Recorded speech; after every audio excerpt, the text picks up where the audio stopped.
documenting a structure that was found last night.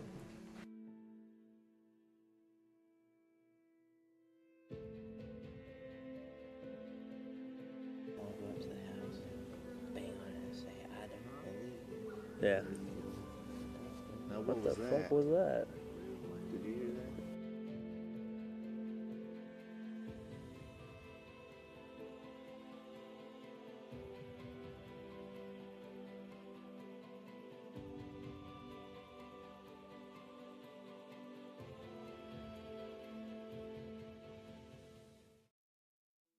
Real quick. Oh, we're live? We are live? Yes, we are. Alright.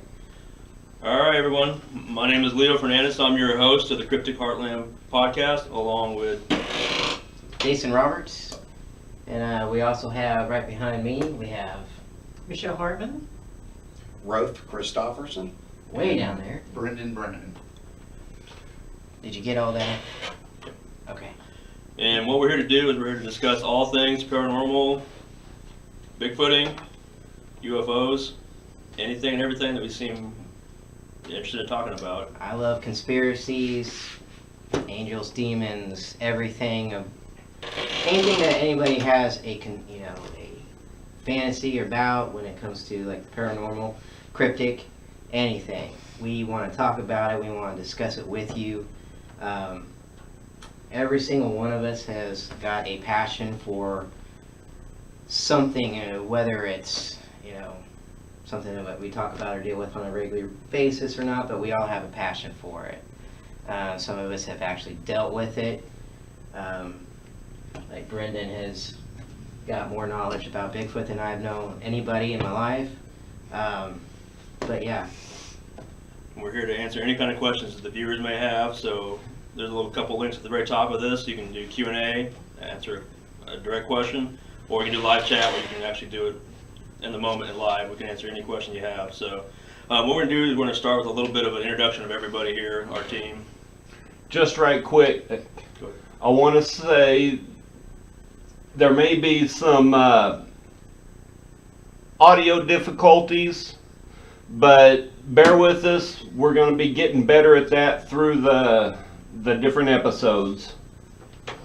Yeah, this is just episode 1 of many to come. So this is going to change. We're going to continuously add more to the show, and we're going to have guests on here eventually too.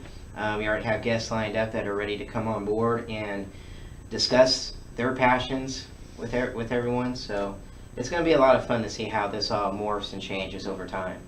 And that voice you heard wasn't out of thin air. Is one of our producers on the show. It's Jeremiah Norwood, who also was the founder of Everyday Legacy Paranormal, along with Road Trip Paranormal. So you're not hearing things. So like we talked about, we're going to do a little introduction of the team and everything, how we came about. So my name is Leo, like I said. I'm the executive director of Everyday Legacy Paranormal. How we were founded was our producer, Jeremiah, was actually doing some work at his house, in the infamous now Project House out of Anthony, Kansas, and basically had some experiences he couldn't explain when he was doing some construction on his home, basically. Tore it down. He's on camera now, apparently. He tore it down to bare bones, basically. All we had left up was some studs in the ceiling. Had about a three-level house, and basically he could go and start working, and things would start disappearing. His tools, his supplies, you name it, they were missing. And he's like, well, this is not normal. So he would go up and set up the old style recorder, talking about tape deck recorders, where you push the 2 buttons, play record. And Was that like the 90s? early 70s. Say what? How old are you? No. Reel to reel is what it was, actually. Yeah. But so he would set up, some recorders. Yeah. Some recorders in his house and leave the place, and there'd be nobody in there all at the time. And he'd come back, and next thing you know, he would hear some strange sounds, some strange voices that didn't quite fit for a house that's supposed to be empty. And next thing you know, he's like, "This is." Now, how old was the house? The project house? It was built in 1929. 1929. Okay. So once that started happening, he started bringing some people in, you know, and getting a small team together, and that was kind of the basic evolution of it, you know, Everyday Legacy Paranormal. And there was kind of a thing where they would bring any kind of newbie in and kind of test you out, because this place was full of activity. So if you could last through that house, you can join the team because you made it through a night with that, and you became part of Everyday Legacy Paranormal, which at the time it was actually called just Legacy Paranormal. What happened was he joined up with another group called Everyday Paranormal that's been out there. You know, they're pretty well known in the paranormal field. They contacted Jeremiah. They wanted to work alongside him, and eventually they merged the groups together to become Everyday-Legacy Paranormal. Over time, we kind of distanced ourselves from them, just we did our own thing, and to this day, we're still going strong. So we've been formed since 2007, and out of that came Road Trip Paranormal, which I'll let you take over and kind of give back history of that. So feel free. Geez. Back history of Road Trip happened somewhat around the same time that Jeremiah started Everyday Legacy. Shit, after he joined, yeah. Himself and Brandon 2011. Callahan. 2011. Him and Brandon Callahan actually made Road Trip Paranormal, which our team, did you mention that our team is, you've got all of us as a whole of Everyday Legacy, but you also, we have broken down into 3 groups, which we all claim each other still. So we have Road Trip Paranormal, and we have Bigfoot in Kansas, which is Brendan right down here, Bigfoot in Kansas. Michelle and Paula helped me out a lot with Road Trip. Roth is our person of go-to when it comes to calling and setting up events and everything that Road Trip has. He can sell you the clothes you're wearing. Or talk you out of them.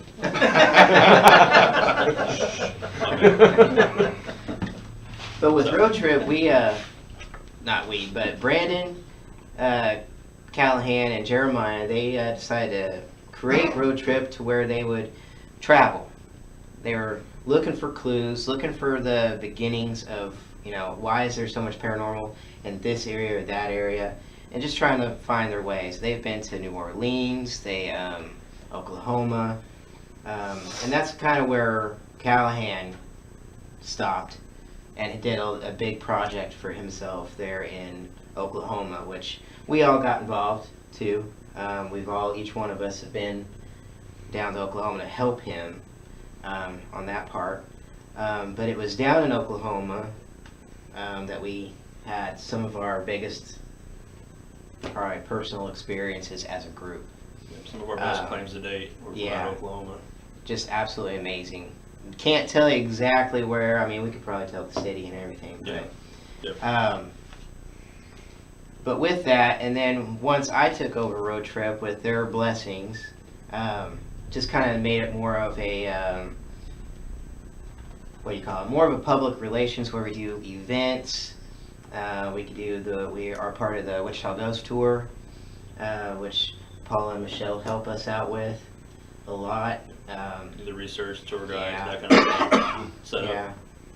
I make them help me with wrangling up people when they're in the cemeteries and they're all wandering around, and we're like, okay, we're either gonna leave you or not. So, but we do that, and we do a lot of public events in different cities at the special historical sites.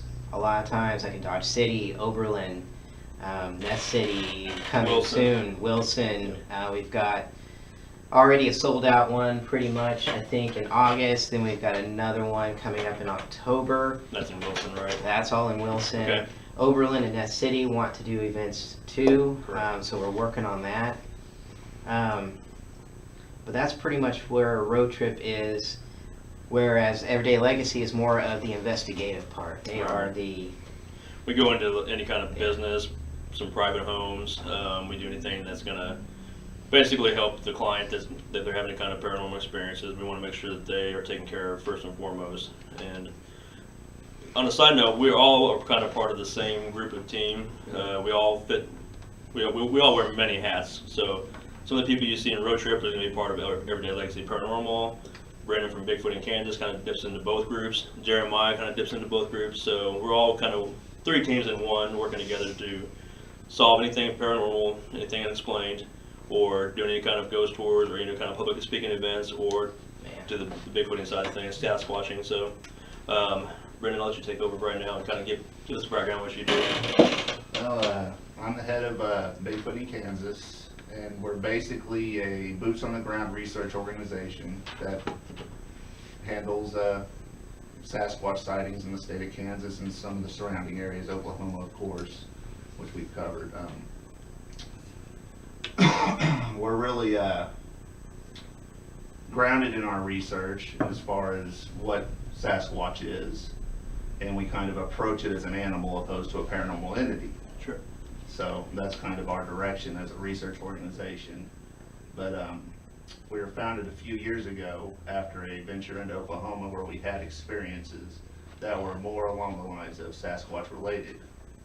We had camp stalking, tree breaks, vocalizations, and stuff like that. And that's, you know, if there's anything going on like that, that's where we come in. Right. And I kind of remember I was all on that first expedition when, you know, we were trying to do some paranormal research at the same time. I remember some of the experience we had was also during the middle of the night. We had some, you know, some rock throwing. We found some, you know, makeshift shelters. Right. Numerous ones actually, and we also found quite a bit of footprints out there that didn't, you know, obviously weren't man-made. They didn't quite fit any kind of rhyme or reason other than Right on. proverbial Sasquatch. In that area, there's thick briar patch and thorns and stuff like that, and these were bare footprints. Right. You can see toes the whole 9 yards. So. Right. And we say bear, we don't mean like bear paws. No, we mean not actual bears, bear, yeah, human, barefoot, like human bipedal footprints. Right, Yeah. So, and some of those interesting ones I noticed out there were the ones with the couple toes were kind of off, angled weird, where they look like just broken Right, toes. yeah, So, yeah. so, you know, if somebody's out there as human walking around barefoot with a broken toe, they got far greater issues than just your typical Sasquatch. Right, yeah. So, or big, you know, Bigfooting. So It didn't make sense. No, not at all. So, and we also, don't forget, we heard some howling out there, which, Yeah, you we've heard know, vocalizations on numerous occasions. which kind of with your background, you might tell them, you know, what you do, that, you know, you cross-reference it against Yes, different I animals. cross-reference supposed or suspected Bigfoot vocalizations with databases of other known animals to eliminate that, and that includes owls, hawks, anything in that general area. I will cross-reference it on the internet with other databases to make sure that we are hearing what we think we're hearing. Yeah. And the thing that was really particular about those howls that we heard, the closest we could come to any kind of cross-referencing was that of a silverback gorilla. Yeah, Which exactly. out in this part of Oklahoma, that doesn't make any sense. We weren't near a zoo, we weren't anything like that. We were Right, actually out in the right. middle of, on a mountaintop basically, so yeah. Far from Yep. gorillas. Unless it was Roke out there screaming. Some before joined us, so yeah. So What did the pretty guy rough. there name me? What was it? I couldn't even remember. They gave us all. He We gave have us so all many nicknames. names for you. Yeah. There was like Littlefoot. Oh. Do you remember that? Yeah, I do remember that. So, okay, we'll get back to some of that here in just a few minutes. Maybe some of your interesting cases, things of that nature. So, what I'd like to do next is turn it over to one of you two, kind of give a background of what brought you guys to the paranormal, and joining the teams, and we'll go with you, Michelle, if you're ready. That's fine. I guess Gotcha. it's a lifelong experience, and I've always wondered. And I met Jason, we worked together, and I said, Jason, he said he was involved in it, and I said, can you, my daughter and I, we want to be a part of it, and that's how we started. It's just curiosity. I'm not trying to tell anybody to believe or not believe. I'm trying to find out things for myself, and I find all the Bigfooting, everything. It's just curiosity, and it's fun, and Yeah, I enjoy it immensely. definitely. I can understand that. That's kind of what sparked my interest too. Just some personal experience along the way, growing up as a kid, and just never knowing, quite sure what those were until later on in life. I kind of crossed paths with them later on again, and opened my eyes up to some things. So, And it's nice to get together with people that have experience, and you can openly talk about it, and Right. we have a lot of good times just talking and Yeah, getting everybody's experiences and opinions. definitely. It's been 3 years, right? Yeah. 3 years. Yeah, for a quick year. Weird, Yeah, yeah. Going by fast. that's- Yeah. What do you do, Rose? Geez. My story is, I've always been experiencing some paranormal activities since I was a kid. And it's really tough to find somebody that'll listen to you that doesn't think you're crazy. Right. And so I was getting ready for work one morning and actually saw Jason on the news. Oh, okay. And Jason was actually talking about some of his tours that he does. Right. And of course, I'm all over it. I'm starting to send emails. I'm going, man, call me back. And eventually, Jason did return a phone call. I was trying to go to bed. I worked all night. I worked third shift, went on the air at the news station that morning. So I had been asleep for like almost 20 hours almost. But here he is, some stranger messaging me on Facebook. So I I didn't know what tried to so do. hard to get a hold of him because, it's tough to find people out there like these guys. And so anyways, I got introduced myself to him, and eventually within a couple weeks they gave me a call. We met up for lunch with one of the other team members, and man, I've been with the group ever since. So Good. And I think that's kind of how we all came about. We I all got had real personal lucky. Experiences. Yeah. real lucky to be here. So Well, I think what we're going to do next is we want to talk about just some of the things, that hot topics we always discuss when we're together as groups. So I'll let you take over. If you have anything on the table, go ahead and throw it out to us, Jason. We can kind of... hot topics. Yep. Let's see. So I mean, when it comes to everything that we do, we do the investigations, we do the tours, we do public events. Like we said, when I say the ghost tours, we work for Ghost Tours of Kansas. It's Kathy Ramirez. She works a lot with us, helps us get into locations as well. She does tours all over the state. Wichita being one of her biggest ones, next to Topeka as well. It's opened the door to us a lot to meeting people, but at the same time, you meet so many people that a lot of people want to come on board or they want to be involved. So, you have to balance it with figuring out when the proper time to investigate and meeting people and trying to work everything in, because there are so many people that are fascinated by this that it's hard to say no. Right. To get it organized, to start an investigation, whether we need to, because that's what we do. We like to break it down. We like to meet people, interview them, get inside their house and take a look at it, then set up an investigation. And that's pretty much what we do with everything. Even like with Bigfooting, watching Brendan, he wants to hear their stories, hear their claims, kind of weed it out, and then we go and do an investigation. But bringing to the table is every single one of us has an opinion and has a viewpoint of what's happening and what's going on and everything. And you go from people who've been doing it for a long time to those who are just started. Which, we end up talking for hours and hours about this stuff. And next thing you know, when we got together to do something, we just talked all night long about different things. Right. But just to, we take every case very, serious, and it's very much of a passion for us. So we do every case with an open mind with it, but we do have to weed out the little things that make this so much harder for investigators when it comes to cases, meaning, how much are people BSing us? Right. And trying to get us in just for their own benefit, not for anything that they're actually, real claims or anything like that, or are they just trying to get attention for themselves? some people, it's just an entertainment thing. I want to be entertained all. Right. Yeah, definitely. Yeah, and it's funny too, because when I first started, I mean, I love talking to people. I love getting into people's homes. Problem is, I remember in the beginning, I believed everybody, and I couldn't wait until I remember first getting phone calls. They tell me their story. I'm immediately calling Leo and Jason. Man, you're not going to believe it. They've got doors swinging open and closed, their cabinets are opening and you know, people are standing at the foot of their bed staring at her. This is awesome. And he would say, okay. And I'm like, how can you not be this excited? And then eventually, as I started going into more people's homes and, you know, we get there and find out, you know, and we debunk it, and that's one of the big things we do is debunk stuff. And Jason started looking at me sometimes going, what'd I tell you? And so now when somebody calls me and they say, hey, this is happening, I'm going, yeah, I don't say that on the phone. Right. But yeah, you're definitely right on that aspect.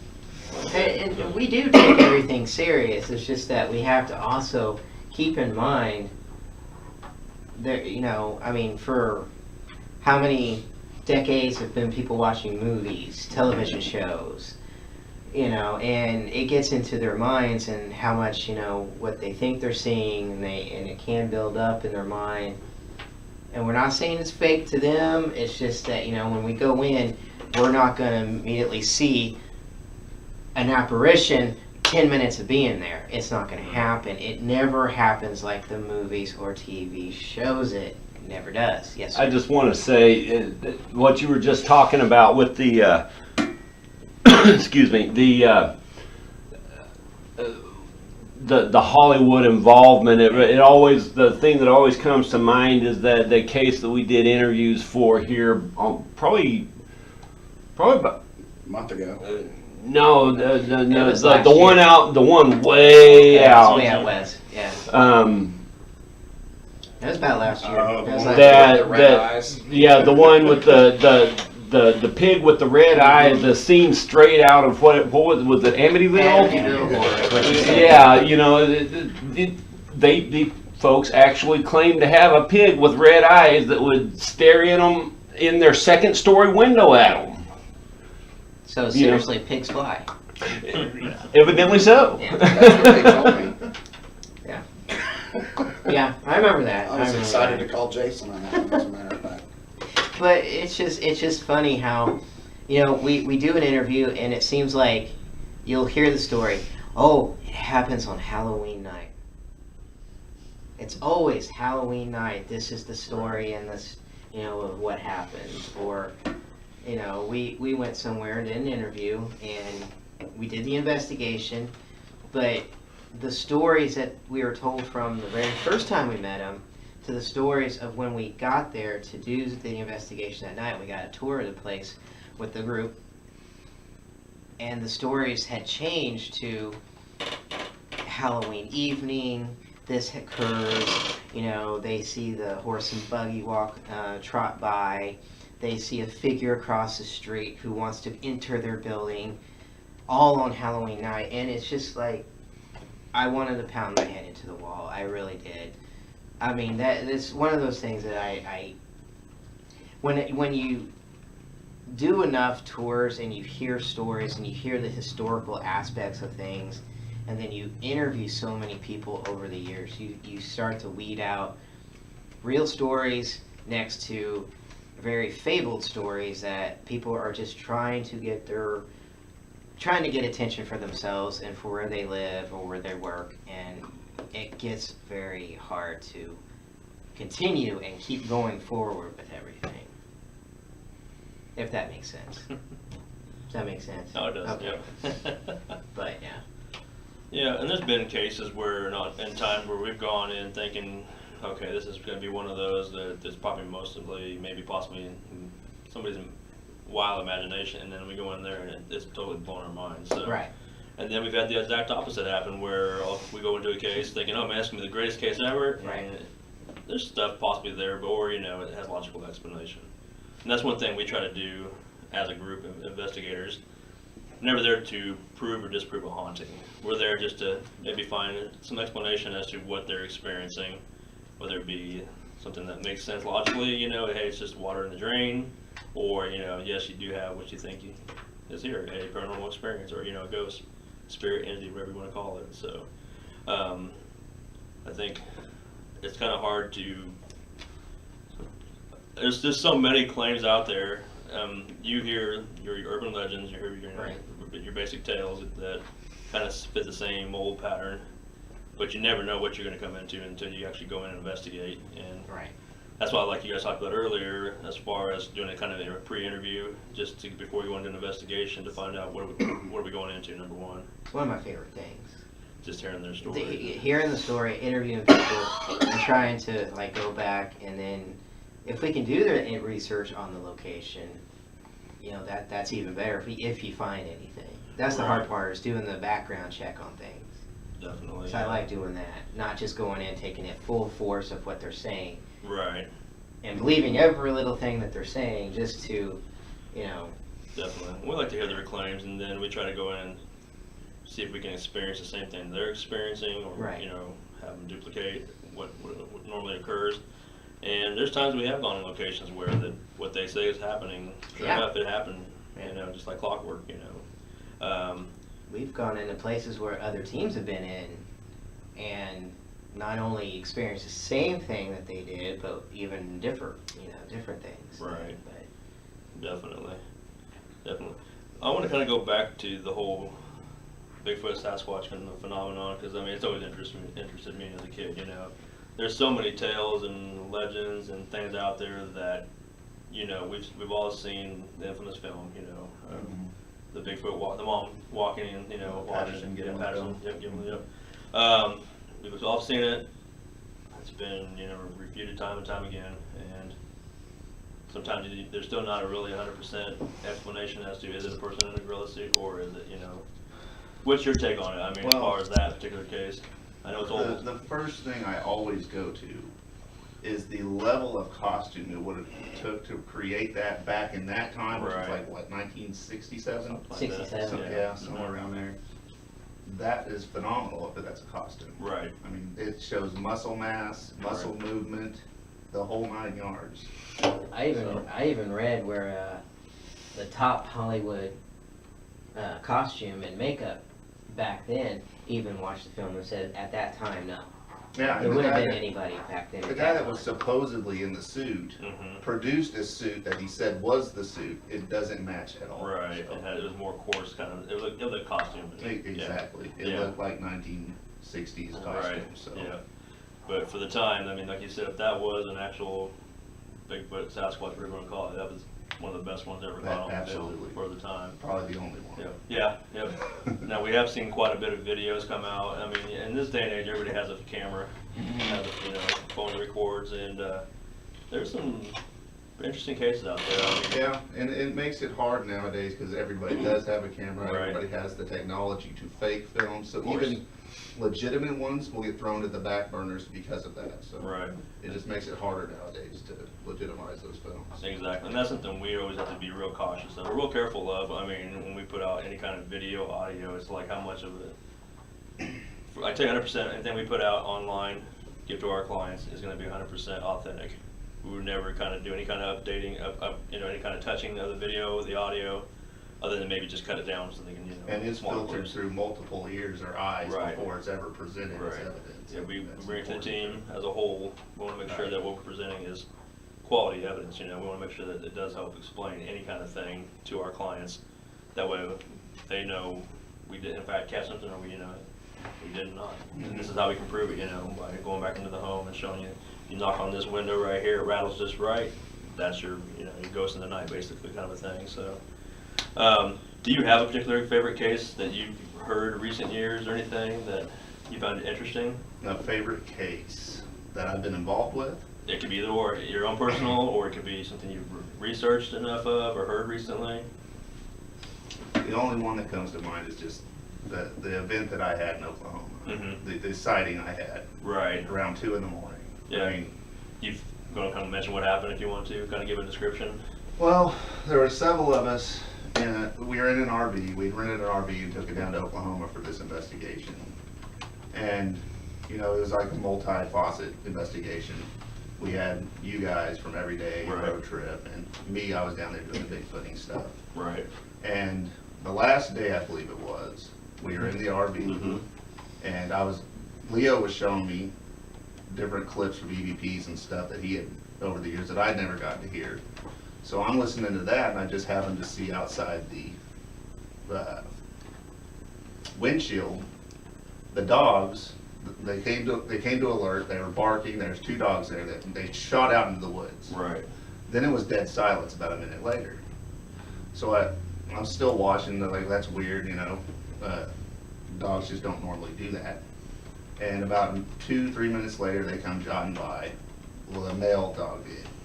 Then the other dog comes by and kind of does a turnaround, then a yelp, growl, bark combination. Right. Then it jots off. And both dogs ended up by the house, like, scared. I mean, They were genuinely spooked by something. They were spooked. Right. So I'm sitting there still going over what you did. We turned the lights off momentarily so we could see out the window. Mm-hmm. Then we turn the lights back on, and as the lights are on, I'm still looking out, and I start seeing a figure. So I'm like, all right, well, let's kill the lights again, because I'm seeing something. Correct. And I'm debating for a few minutes what it is. It wasn't quite out of the wood lines, but it was an obvious figure, big one. Mm-hmm. And I'm watching it and still going over the audio that you had for me. And it stepped out of kind of crawled out of the wood line, Yeah.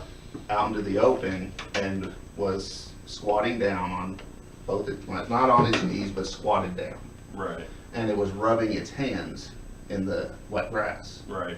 And I was like, wow, so I'm like, I'm gonna go out there. Yep. I've got to go out there. Of course. I cannot pass that. Right. And Because where this- was your camera and all that? At the I didn't time? even think about it. That's the That bad did thing not about cross it, my yeah. mind at all. Yep. And that, that's important to remember. It doesn't cross your mind when No. something like this happens. Right. And I'll be honest, I was scared. Right. But so I'm like, all right, I'm gonna slowly make my way to the door. And you remember this. Right. Oh And yeah. As I'm doing this, I trip over your charger, Right, make a right, ruckus, and when I right. get out there, there's nothing there. Yep. So, and we can actually hear it. We got out there and we could hear it going through the wood line Right. back towards the fence. Right. And as we're listening to it, branches on the other side of the property start breaking. Yep. And it's just a culmination of odd things going on, but we can actually hear it evading us. Right. I questioned going into the woods after, but Yeah. that wasn't gonna happen. No. But we started to look around and I actually started to notice footprints. Right. So, I mean, there were big, like 18-inch tracks in the freaking dirt there, in the Right. grass. So, Right. yeah, it was amazing. The thing that always struck me, other than the whole scene itself and how it unfolded and played out, when we went out there to the actual grass itself, you could tell and see where it had been matted down and it was starting to slowly rise. Yeah, it was From rising the grass back up was wet. as it would if something stepped there. So, Right, so Yeah.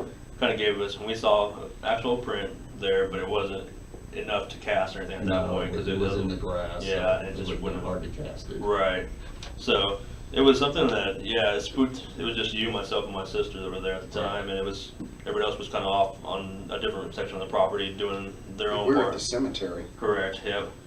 So Because I remember pulling out. What, during that time? Yeah, we were at the Yeah. cemetery. No, I was coming back You were from the at the hotel. You were I was at coming the back hotel. with my That's dad. You two went off to the store. with Casey, the producer. Yeah. We were Right. out there with And- him at the cemetery. Yeah. And when we came back, all we You were could at the see. hotel, you went back.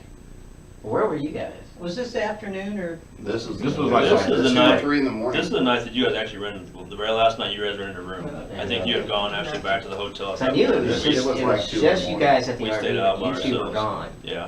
Went We off were, somewhere. Rose and I were at the cemetery. Yeah, they Is that where you yeah. headed off to? With Casey, When, yeah. when we pulled back up in the drive, you and Renee were freaked out. Yeah, because I I remember mean, pulling out going. yeah, not you you know, so bad, but Right, Renee was. Renee was Renee was getting really scared. freaked. That Yeah. really shook her up. Yeah, I've never Yeah, seen because her I think rattle. she was actually, because, I mean, as this program goes on, I'm probably one of the biggest, skeptics of the Bigfoot, and Right. he knows that, but that's why we have so many great conversations. But I remember I was worn out from what we were there 4 days, and Yeah. I come back in at 3 o'clock in the morning, and these guys are all standing out there with lights, and I'm like, what are we doing?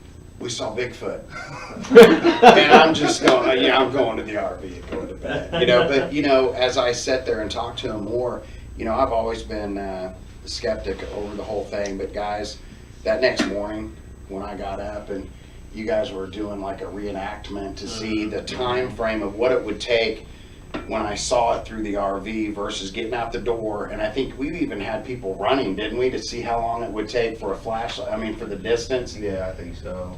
And I remember Quite a bit of stepping stuff. back out of the grass there because there was that dirt road, and he hit my leg, because I almost stood almost on that, stepped and I'm on like, what are you doing hitting me? And I Yeah. looked down, and guys, I'm telling you right now, that's the first, I could not believe what I saw. And unless these two guys had a wooden stamp, you know, which they Right. didn't, I was amazed. And that was the first What'd time you that I saw a footprint. There you go. Yeah. And it wasn't just a footprint, it was a huge footprint. And I know, and I do, I have to say it, but you know, and so now I'm sitting here going, God, now I can't say anymore, you know, but it was, yeah, I'm lost for words. I mean, it was there, and so it was amazing to experience that. I'd like to add, though, what I think happened, because I've had quite a bit of time to think about this, was that through the course of the night, we're all on the property. Mhm. Well, these guys loaded up and tore off, Right. you know, the cemetery or wherever they went. Yep. We're in an RV, may not have known we were there. Exactly. It was in the area, You're right. That and makes perfect it had sense. 2 animals that it could play with. Right. or Because you toy guys with, were in the whatever. RV going Yeah. over Yeah. the following Video. nights. Just audio. Yeah, and video audio, stuff, video that- stuff. Yeah, 'cause my dad and I, we were actually on our way back, and we were in town, so we were still far away. Yeah, that makes That- logical sense. Go That ahead. would make perfect sense, actually, especially considering the audio footage that was caught that first night. Oh, yeah. Oh, that's right. I mean, Yeah. you know, Growling, right, Yeah. Right. yeah, right there in the middle of the camp. Yeah, Yeah, and it- there was actually, on that audio, about 2 minutes before the growling was a wood knock, Mm-hmm. Yep. which Yeah. is atypical Sasquatch behavior. Yep. Right. The Wish we knock could for, play that for the to people arouse listening. attention or to see if something's there, and then the approach, and yeah, so. And if you go to the Bigfoot in Kansas website, do you have it on Facebook too, or is it just on the website? It should be on the Facebook Okay. page. Okay. If you look at Bigfoot in Kansas, you can actually, there's an audio from one of our first nights there. Right. Not our first time there, but the first night that we were there on this Right. last visit, when all this happened. We were how far away? From 200 from feet. camp, so about 200 feet. Yeah. We're up by the house in question that was supposedly having paranormal activity that brought us there in the first place. right. You know, like 2 years ago, 3 years ago, or longer. But anyway, on that audio, if you listen to it on the Bigfoot in Kansas website, you can hear the audio that was caught in camp while we were away. You can hear us in the background talking and doing things. It's real faint, but something comes into camp and you can actually hear it breathing, walking up to camp, and it doesn't sound. Yeah, you can hear its Yeah. individual footsteps as it approaches the camp, then the growling, and then it retreating back out away from the campsite. I mean, it's a fascinating piece of audio. Definitely. It really is. It just kind of fit in with our claims or experiences we've had in the past of, you Yeah. know, seeing the footprints and, you know, hearing the growls and The camp the stop. wood knocks and Yeah, the heavy footfalls. Mhm. Yeah, so, absolutely. yeah, definitely. I mean, it definitely, that place is, I kind of went in with a, you know, a big skeptic of the whole Sasquatch, you know, like I said, phenomenon, I'll call it.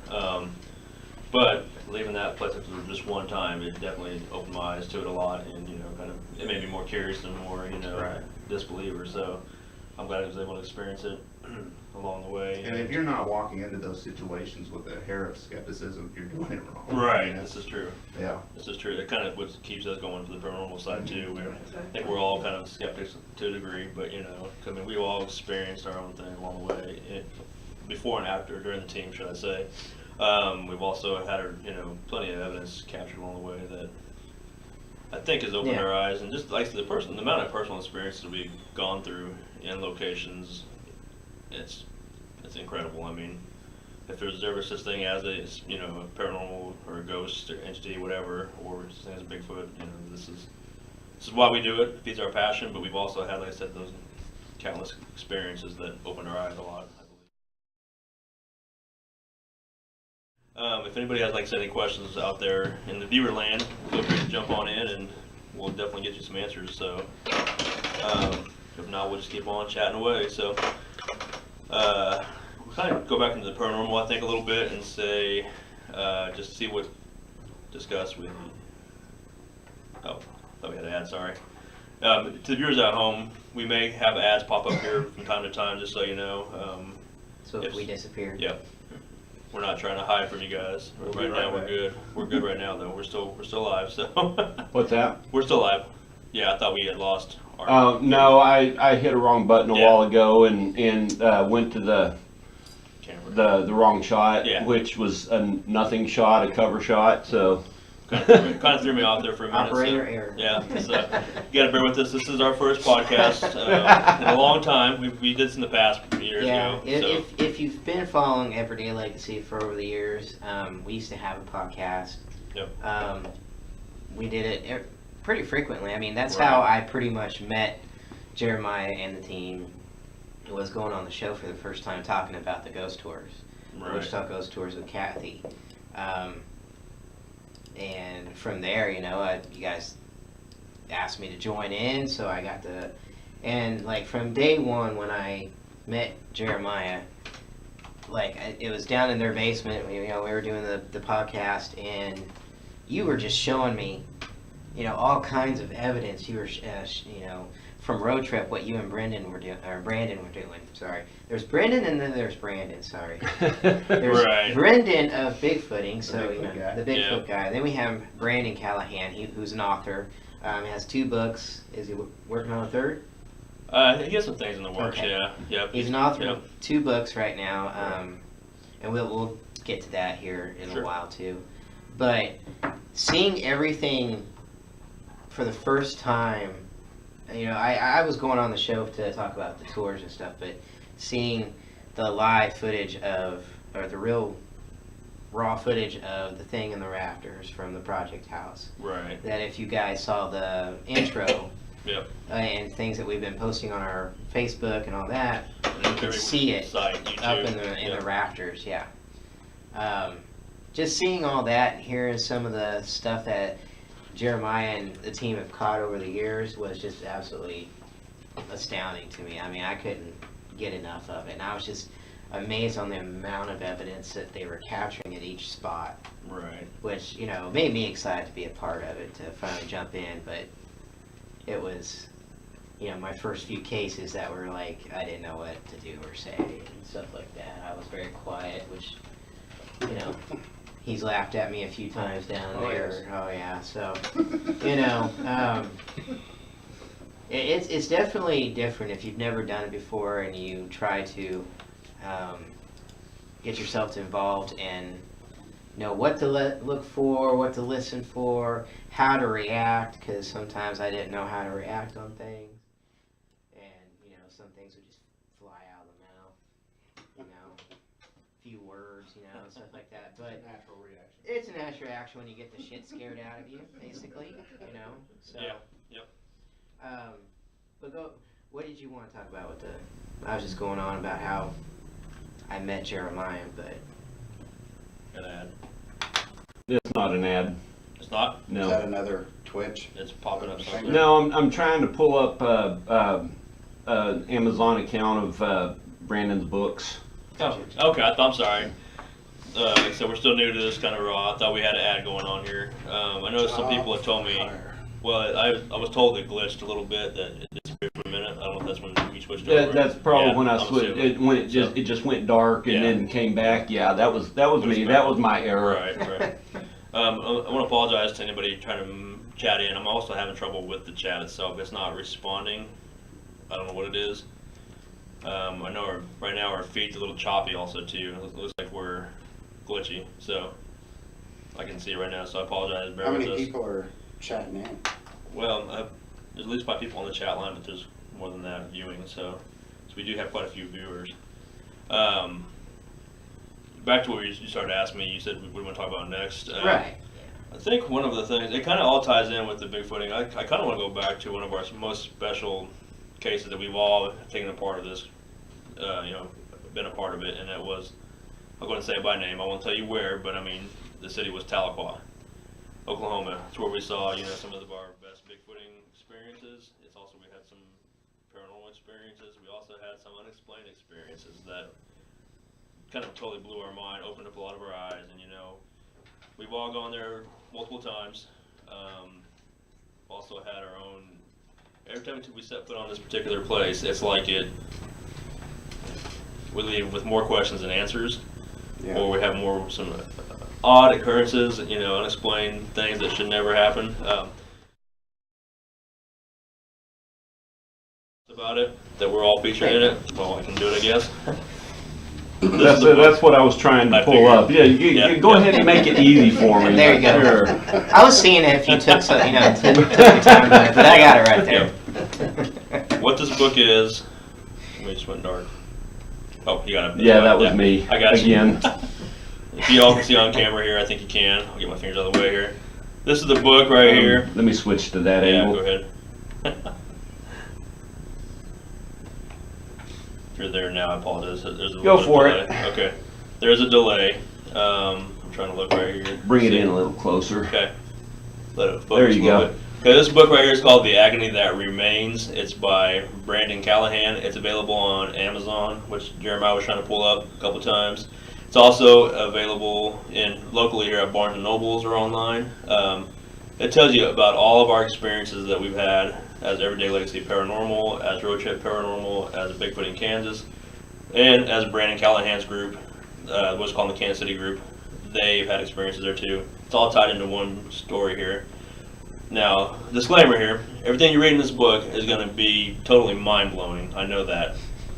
I read it and it's just relived it myself. It's kind of hard to believe this all happened, but I can guarantee you with that 100%, this is a 100% accurate account of what things we experienced down in Oklahoma, including some of the Bigfooting stuff, not particularly that story because this book was already written at the time. Right.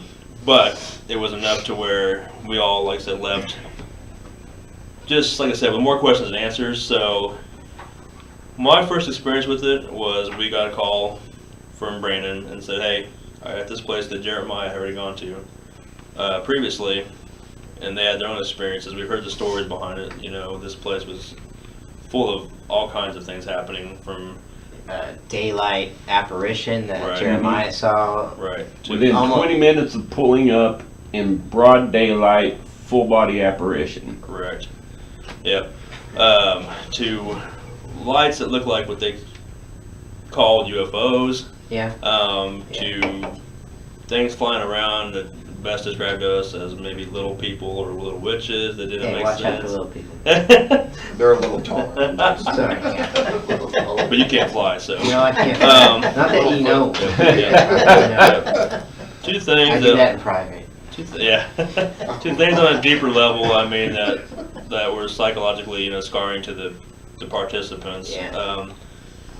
No, Go ahead. I want to cut in Yeah, and just please do. interject right quick. The thing about this place was when me and Brandon first went there, the thing that caught our attention, at least for me anyway, the thing that caught our attention the most about the place was just the fact that the owners of the property knew we were there to do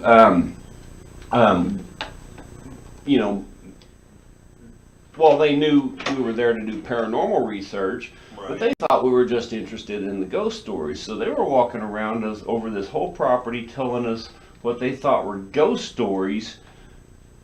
They didn't have any clue that as they were saying all of this, me and Brandon were also hearing Sasquatch stories, UFO stories, metaphysical, Right. witches and all that. It was. They didn't have a clue. They thought they were just telling us ghost stories. Right. And that was one of the things that made the whole thing more earnest to me, just because they didn't have a clue. Right. Yep. Yeah, and one thing that was always interesting to me, I mean, long before we even got step foot down there, it's this place where it was. It's where the Trail of Tears ended.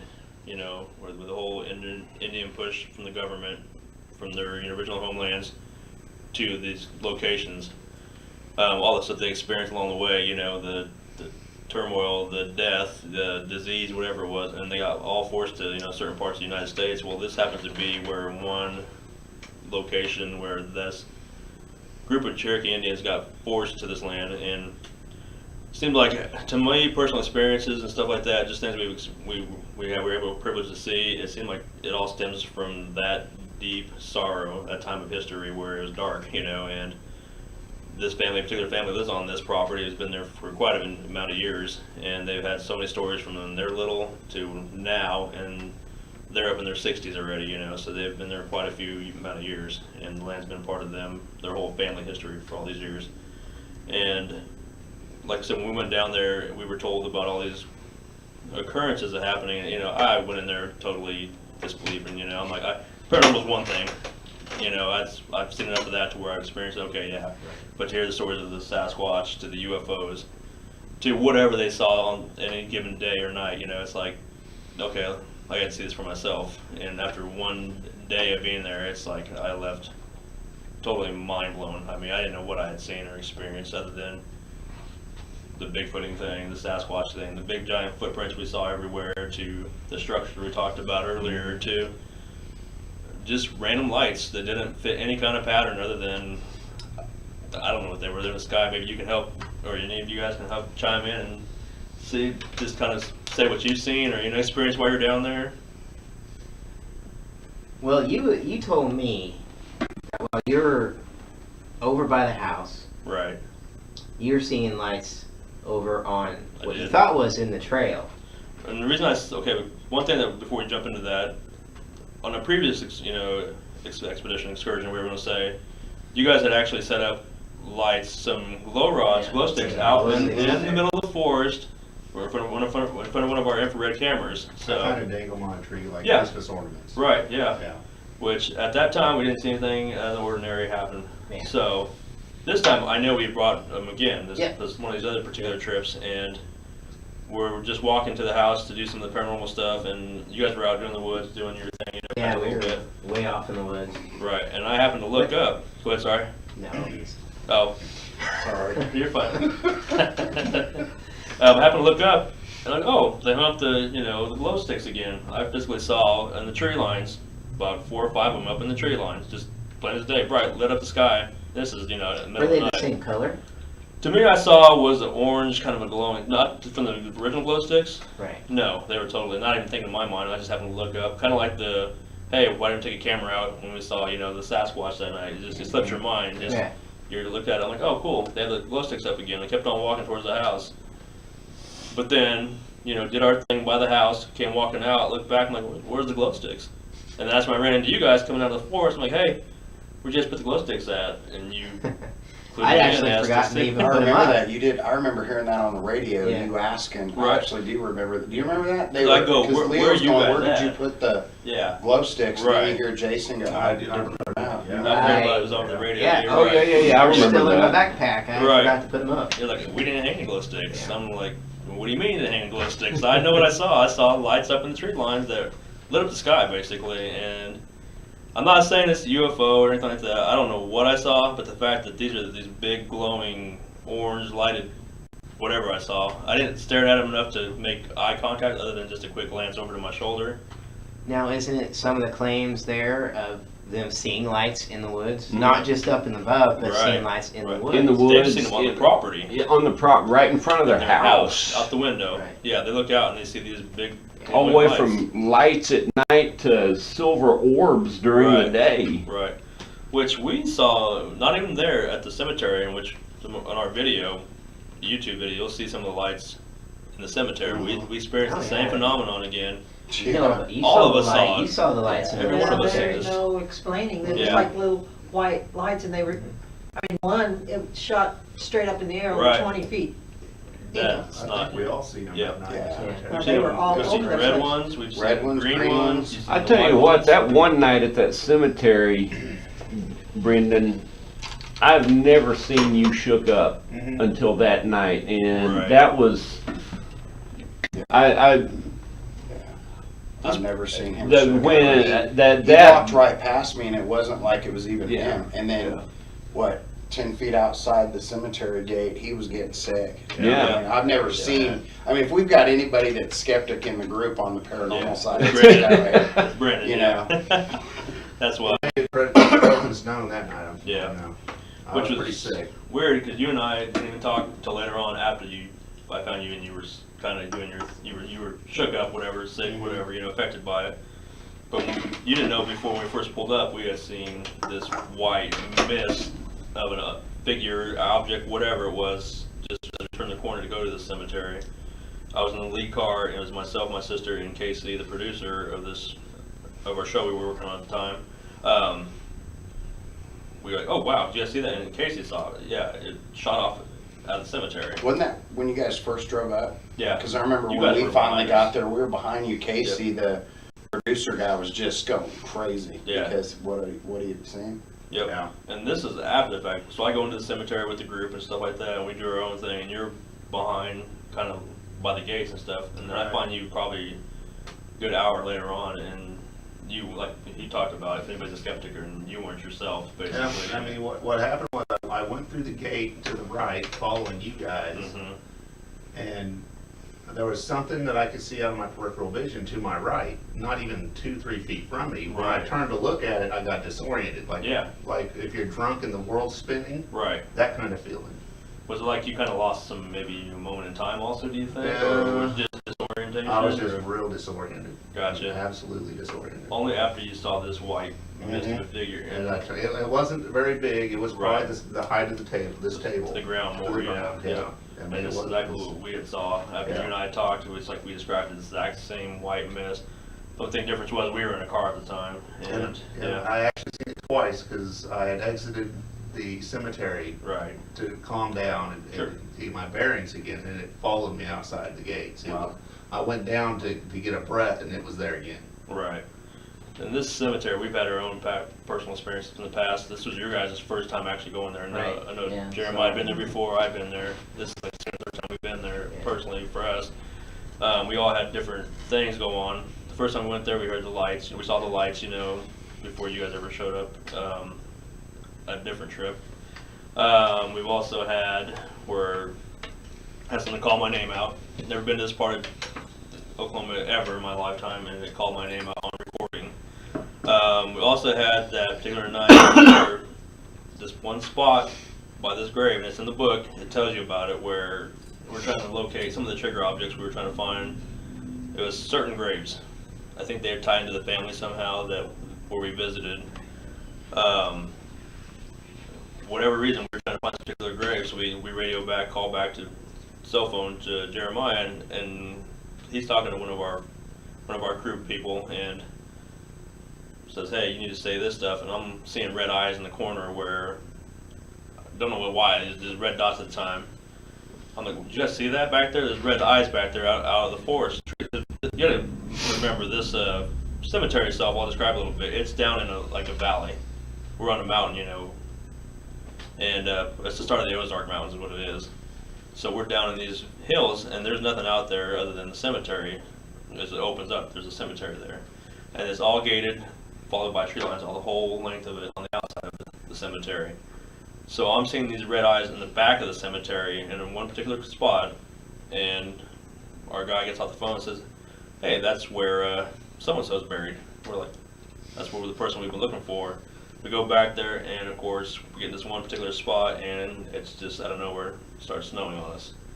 And there was no reason for any kind of snow that day. I mean, now there is such thing as bands of, rain, bands of snow, whatever, but the whole time we were there, it wasn't called for in the forecast. It wasn't even cold enough. Yeah, it wasn't. We it were, wasn't. some of us were back at camp, and We had never- wind, but Yeah. we didn't have. yeah, it was Yeah. cold, but Right. nothing happened around us. Right, it's just this one, and it was kind of cone-shaped was what it was, kind of flared out. It wasn't huge, it was just where we stood, and we're like, looked up, Look into the light. what the hell's going on here? It's snowing on us, guys. Yep, so, and then we heard one of our infamous screams that we're asking questions, and sure enough, out of nowhere, something screamed at us. And you got an EVP out there too that said your name. Yeah, that's what I was talking about earlier. Yeah. It definitely, like I said, I've never been in this place ever, and nobody knows me there, so, and it's just And like didn't it plain as say day. what? Hey Leo. It says, hey, Leo, kind of breathy, and it's there. And didn't hear it in real time when I went back, days later after we came back from the trip and listened to it. It was plain as day there. And Male or female? Yeah, it's too hard to tell, honestly. It's just a voice because it kind of overlayered each other, which I've caught a couple of EVPs there. They're overlayered, of, like Right. multiple people saying this stuff, not just one thing. Right. So, which it totally blew my mind when I heard that. So, but this place that we talked about Tahlequah. It's just so many claims, and we came out with more stories, like I said, answers. One time we went there and our camera got cut when nobody's there. We're on the property by ourselves. There's no way up the mountain except into the main road, and unless you track from behind, up the side of a mountain, we would have heard branches crashing, would have heard, whatever. Dogs would have went crazy. And the reason we haven't noticed it is Jeremiah and I went back to the house to get a drink that night, and we were out at our campsite. We walked up the path and to the house, and he's like, "Hey, camera so-and-so's out." I'm like, "Well, that's the camera right behind the house. Let's go look." Where he went out, I watched it. I'll go check it out for us and see if it came unplugged or whatever. He comes in, his eyes are just this big. He's like, "You gotta see this." I'm like, "See what? What are you talking about? What do I see? What? I can see it right here. The camera, it's out. Come and see this." Takes me out behind the house. Go there, and our wires to our camera that were running in front of the camera snipped. Nobody could have been. Well, I looked at it like maybe it's animal. I look at it, Right. It's a perfect, serrated, slice basically. Went back around the video. Nothing's on camera. Yeah. You could see Yeah. the weeds that were in Yeah. view moving. But You could see the couldn't cattail. anything. Yeah, Mhm. you couldn't see Like anything. something was Just Bumping bumping it. it. Yeah. But you had a Yeah, recorder. Yeah. He had his recorder down below it, right. and you don't hear anything come up on it. Now you could hear us Coming from to it, from yeah. from around that front of the Right. house, walking in the leaves. Yeah. You could Right. hear us walking and There's coming. a lot. There was a lot of dry leaf litter on that trip. Yeah. Definitely. And another thing too was the camera's there. If somebody human doing this, why'd you take? There's a $200 camera sitting on a tripod. Why would you take the camera and the tripod? Yeah. Why would you just cut the it. cable and leave Yeah. and How would they not have make a little gotten there money? without alerting the dogs? Right. Yeah. They had to do it in the pitch black, no Right. lights or nothing. They had to know the trail. Yep. I mean, that's Everything that rugged Right. terrain. Yeah. I mean, Yeah. that's real rugged It's full of like you said, sticker patches and stuff like Burrow that. patch. Burrow Mhm. patches. there. Rock Yeah. outcroppings, Yeah. copperhead snakes, you name it. Yeah. Yeah. And Black Wait, bears. Mhm. There's copperheads there. Oh, Yeah. yeah. really. They were Oh, there, yeah. We were there. Oh, You yeah. had me walking around. Yeah, We shouldn't have told you. Yeah. Yeah. Oh yeah. Yeah. That's one reason. Last time I didn't go in the Come house. on, for that guys, reason. let's go. That's Yeah. all right. Yeah. You didn't hear him say? Broth, if you would have been there on that first Uh, trip and heard the noise that the rest of us heard, you wouldn't have gone back. The rate you're going. Yeah, it was. The vocalization, oh my god. I'll tell you the first trip I went, and this was one of the times I got to first investigate with Jeremiah, because you had come out there, and I had, always wanted to hear who Jeremiah was, because I heard so much about him, And so, anyways, I won't talk all night, but what was fun is I got to actually spend my first investigation with Jeremiah in the house. And everybody's on the radio. It's one of my big first, investigations. And Jeremiah says, "Lights out." And then you hear everybody on the radio, "Lights out, lights out, lights out." Work. Everything went dark. I mean, do you remember this? And then Yeah. within about a minute and a half, you just heard this light. And the whole house, you got to understand, are all wood floors. So when I tell you what happens, you'll understand my sound effect coming. But I mean, within a minute and a half of us being lights out, you hear this. And I looked at Jeremiah. Of course, Jeremiah's gone. He's like, following. Yeah, straight forward. I'm still going, like, what's that? And he goes to open the door because it came from the room right down the hallway. And I remember Jeremiah grabbing the door, and we couldn't move it. And so I'm, got a flash, so I'm looking at him, and you could see the dresser. And what the crazy part that's of right. it Yep. is when you walked in this room, here's the entryway, and here's the room, and right here's the dresser. It's to the right of the door that, opens up. The drawers were facing the where you open the door. So they weren't like it moved this way, it moved It swung this around. way. It swung, I mean, it swung like if this is the dresser, it didn't move this way, and here's the door. It swung this way. And that was my first minute and a half of being in Oklahoma. That was awesome. So I thought, man, this night's going to be awesome. Yeah, So- and that was the infamous night of the camera cutting. Yeah, and I think we ended up, to me, having that first experience out there, when you've got somebody out there to say, and Jeremiah with so many years of experience, and then the gentleman that wrote the book, and they tell you it's time to leave. Yeah. You know, I mean, I'm sitting here going, isn't this what we want? You know, and, you know, when you've got some people with that much experience tell you it's time to go home, there's something going on that shouldn't probably be.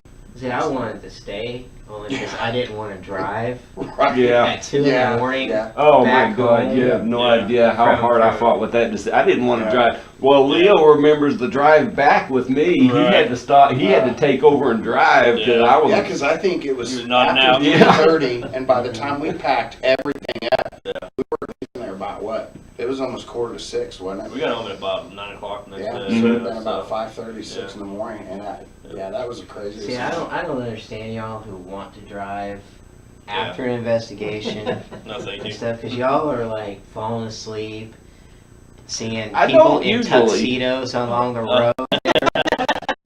Right. Just the one time, just one time.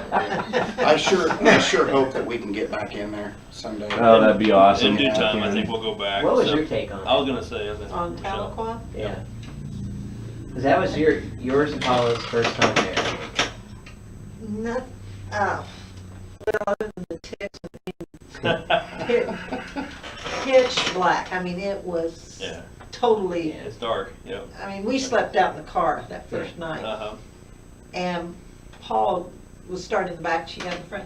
And we opened the car doors and the lights didn't go anywhere. You could not see Oh yeah. at all. But anyway, the only thing that really happened was at the cemetery with those little pin lights. Oh That right. were just, right.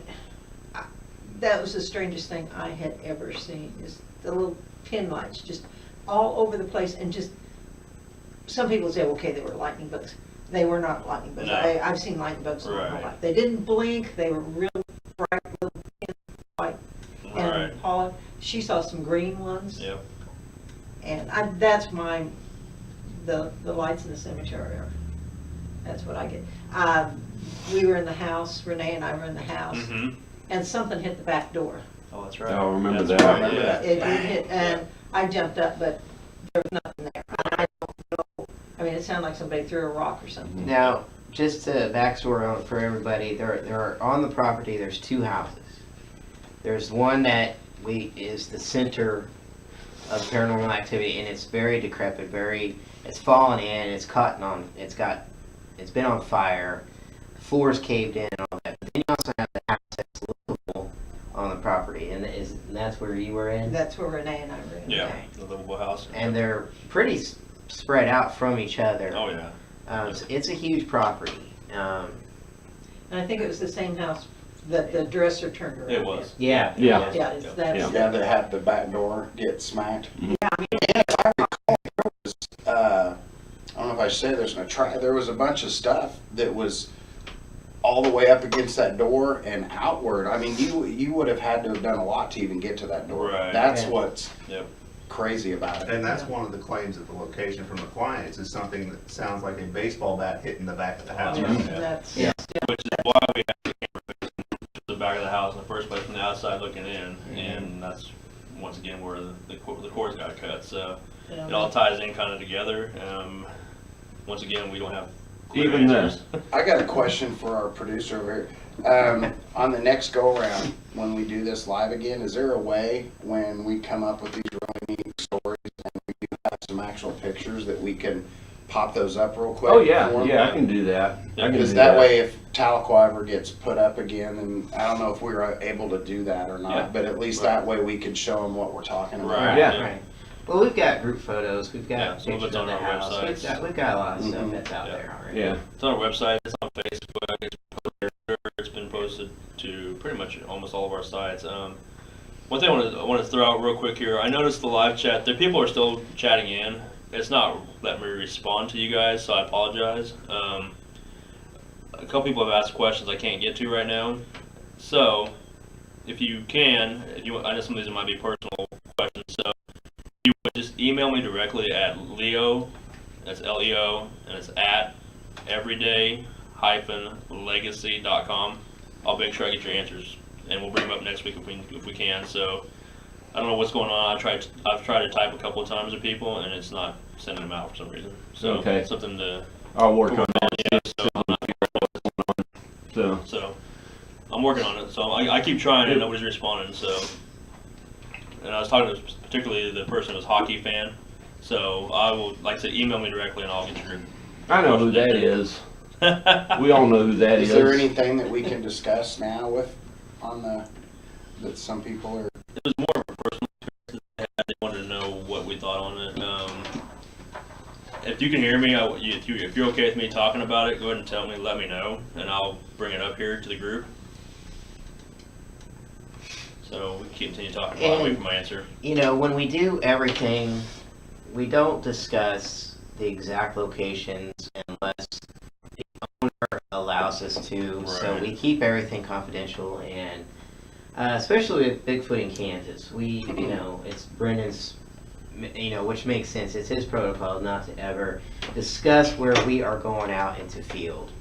So that's more. You might just Yeah, versus that's- paranormal. You might just explain why you do that. It has a lot to do with the size of Kansas. You know, this isn't the Pacific Northwest that has miles upon miles of forested area that people can do their thing in. Right. The areas I research are very specific. They're smaller.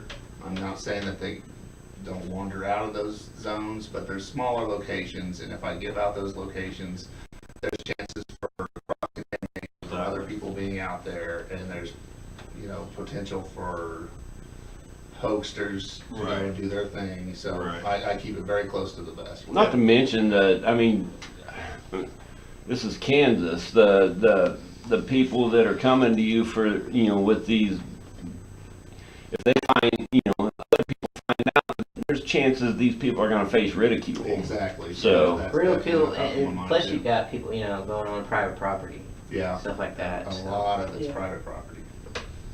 But, you know, I mean, Excuse me. Brendan and I, we start what, way early in the morning. We'll meet up, drive out to the location. We're starting at like 6 or 7 in the morning, hiking all day on these properties. And we want it as silent as we can get it out there. And I tell you, it's amazing the things that we hear or things that he I'll finds switch to the other while we're angle, actually doing it. Leo. Gotcha. But you know, it's pretty amazing. When we are out there in the field, in the forest, wherever we're at, you know, things that you actually come upon. It's We're pretty on this amazing. camera for now, by the way. Okay. It's pretty amazing the things that we do find. I mean, we have found footprints. We've been in areas where it's dead silent, and all of a sudden, you know, as we're just walking, you start hearing the sounds of like the rock clickings Mhm. off in the distance. We've had the wood knocks, or knocking wood, as he loves to loves to tease me about. Yeah. That's a whole nother story, you know. But Let's go with woodpeckers. yeah. But you know, I mean, to actually hear all this for real, the wood knocks in the distance, the rock things being thrown at you, and you're looking around, you see nothing, but then he does the research, and you know, isn't it true that so researchers say if you're hearing the wood knocks, they're closer than what you think they are, because they Yeah, are yeah. actually seeing you. They're close enough that they can possibly see. Right. Right. So when I wrapped my head around that one, so when I heard it the next time, I'm like, oh my god, you know. There's a great audio clip on the Facebook, Bigfoot in Kansas Facebook page of a wood knock we captured here in Kansas. Yeah. So it's there. Yeah. I mean, it's been pretty amazing. I mean, the photographs on the Facebook page alone, I mean, we've got photographs of him casting a print, seeing just his foot compared to a print that we found in the dirt. I mean, it's been amazing, the research that we were doing here in the state. Yeah. It takes a long time because you're hiking all day long, Mm-hmm. but Yeah. you know, it's well worth it. I mean, it takes a lot of time, but it's just like the paranormal, doing everything that we do. It takes forever, but we want to get the best out of it.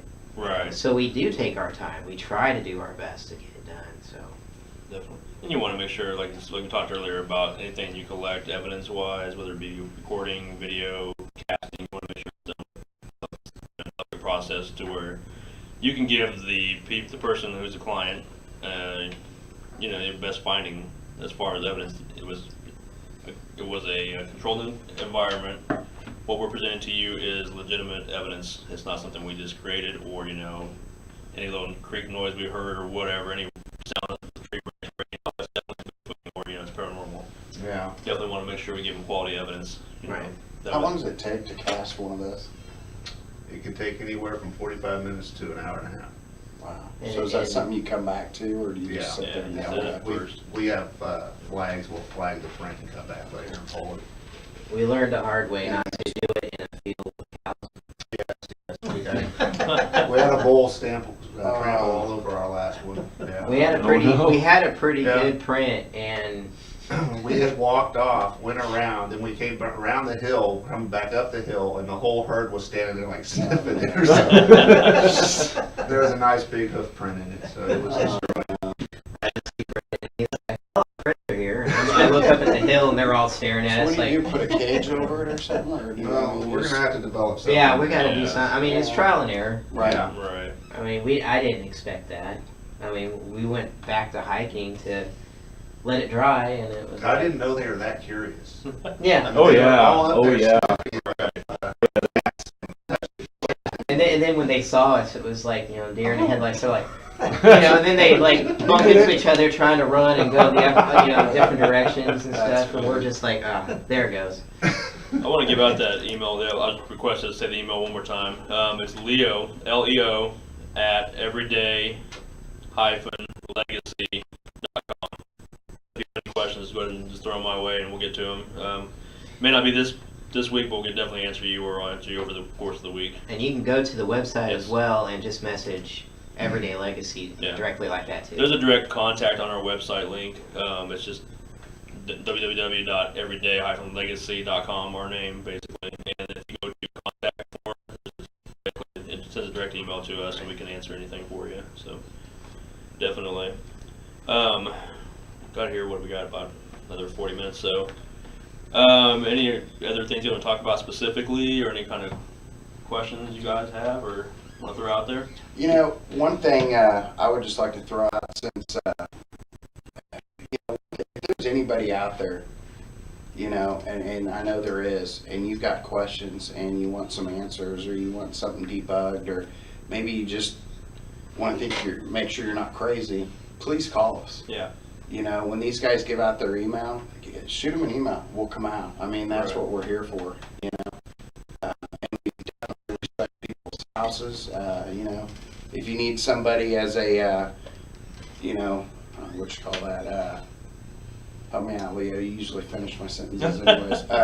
If you need somebody we've been over to their house before, we'll give you a referral. Oh, I guess, got or, you. Yeah, like a yeah. referral. Yep. I mean, we can definitely help people out. Throw out for I know for Bigfoot in Kansas and for Everyday Legacy Paranormal, we're 100% free service. We're here to help you, the client. Road trip's a little different because they do the ghost tours, so you may have to pay an entry fee just to ride along the trolley and hear the stories and go to locations Right. of that nature. For the Ghost Tour, when they're starting to start up, it is through Ghost Tours of Kansas. It's www.ghosttoursofkansas.com. Like I said, there's tours all over the state.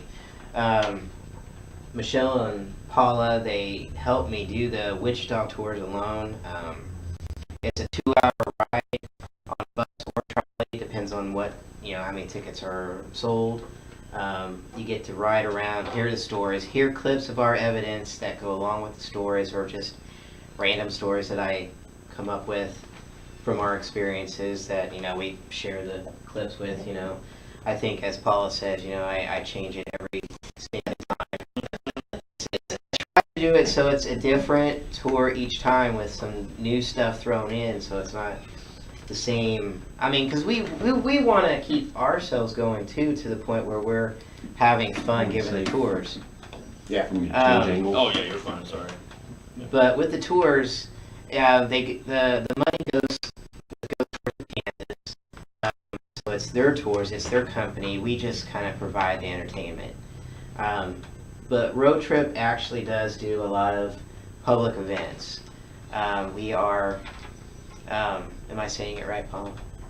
You're frowning over there, so I was just wondering. Not towards the No, the public events we like to do most of them for the benefit of the site itself. Like in Dodge City, we want to give everything back to what, as much as we can back to the site. What we're going to be doing out in Oberlin at the Decatur County Last Indian Raid Museum. We're going to go back out there on the 20th to do a reveal and meet more of the citizens out there and talk to them. Hopefully do an investigation as well at the same time. That's a date that we had to come up with and just get it out and going pretty quickly. With Nest City, they're wanting to do events there, public investigations with us. All these events where the public is to come with us while we investigate all night long. We have a lot of fun.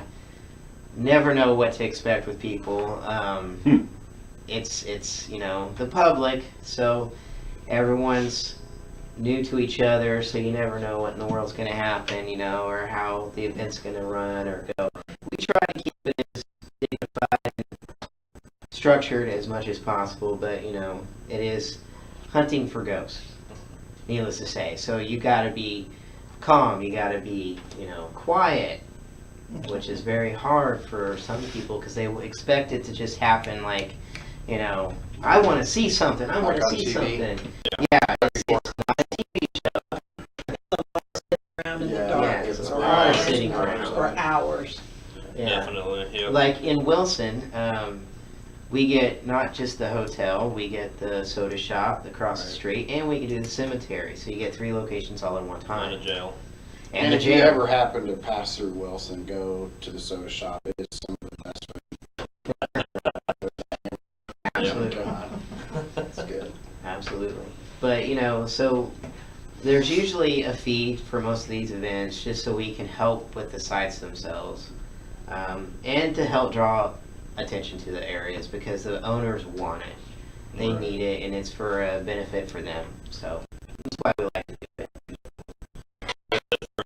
Like any kind of investigation you need from us is a 100% free service. We come in, hear your claims, we document everything we can, research it, and then we come back to you and give you any kind of evidence we collect. You'll get a copy of the evidence for your own personal use. We won't disclose anything unless you give us permission to, and then we make it on the website or something.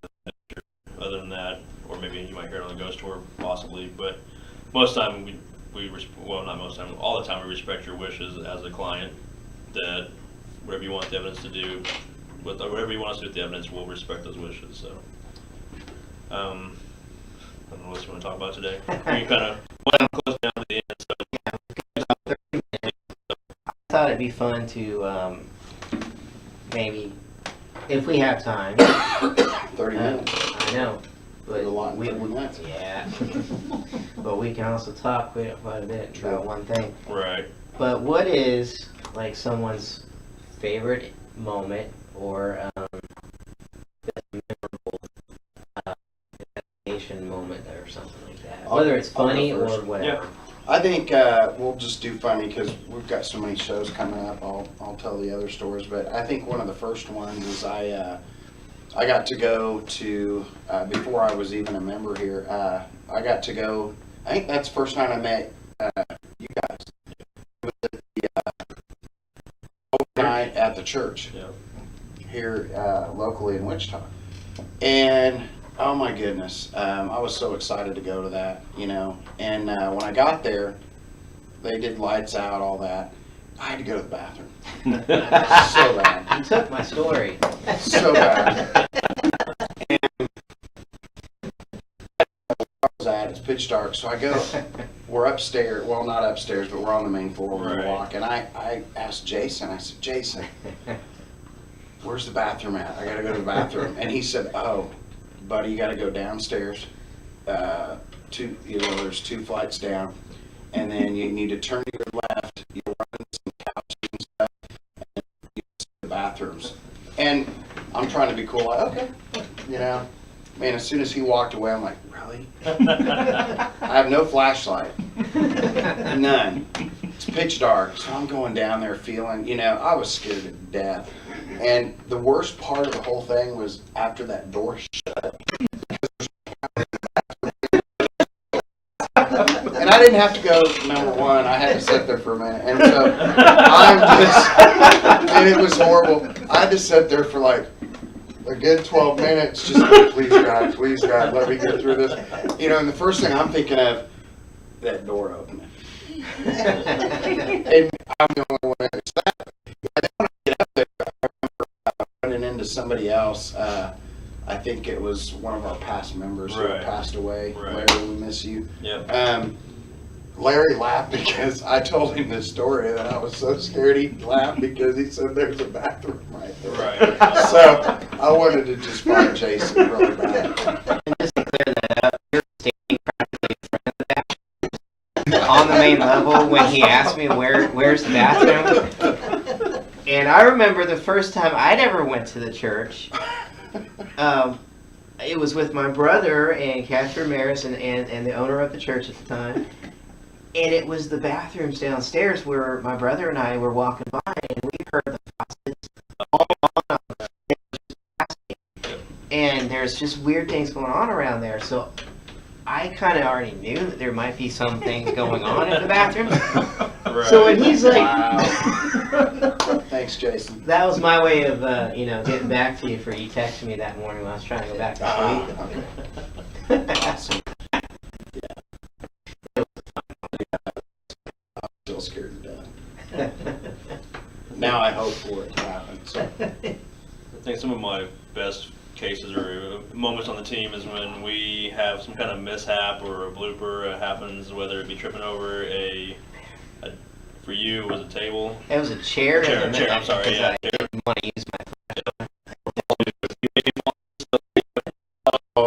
So Paula was not on camera, but ran down the stairs and, in the middle of the dark, and She's chasing a legitimate sound of Right. what sounded like shuffling. Yep. Footsteps, right? Yes. Okay. And this was Yeah. only about, what, a month ago? less than a month ago, Yeah. probably, yeah, where she ran down the dark and we heard a legitimate source, one We of need our to start adding sound investigators effects. falling downstairs. Yep. So, but Twice. Yeah. First Not time, once, but first twice. time she was good, Yep. but she Yep. had to do it a second time. But it has to go back to this same location from this book, The Agony That Remains, Tahlequah, Oklahoma, where during one afternoon, we did some overhead filming with a drone. And Jeremiah was off camera, Can I hide? Jason, and Brendan. Mind you, there was bees everywhere and wasps, big giant hornets and wasps flying around Hornets. the camp the whole time. A drone is filming ahead of us, above us, and all of a sudden these three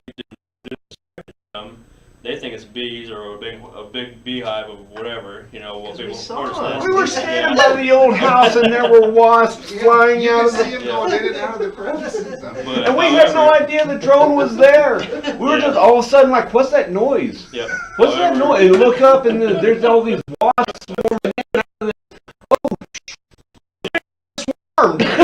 So they take off beelining out of there as fast as they can. I don't think their feet hit the ground probably, and they run out of that area.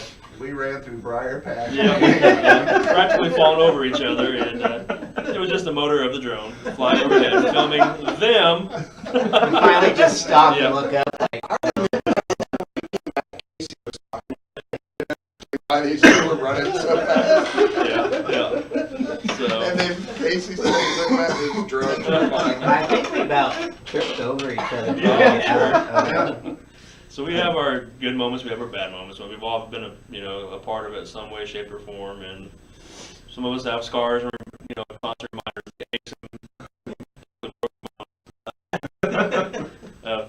happens. So it's not always fun and games. It's actual hard work sometimes. So that's my fun story for the paranormal. Anybody else want to share? You can go back to Tahlequah, and the first night we were there, we were on a dark dirt road in the middle of the night. Several of us there. I know Jason was there. I don't remember who all was there. It was, We- I was with you were guys, there, yeah. you and Brandon. Does They anybody were really scouting want to campsite. put their hand up and say, I was Oh, there? I was there. I was there too. So we're heading down this trail, and Because, we got okay, flashlights they- going You around. gotta tell the they were radiating in. They're all kind of stuff.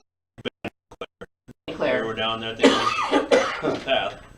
yeah, we were off. You were off We the were property. searching for the infamous white lady that roams the field across the Field, way, Yeah. and we kept Yeah. seeing something moving and hearing something. So I Go ahead. started seeing eye shine with the Yep. flashlight. And I Yeah. said, guys, there's eye shine up there in the tree row.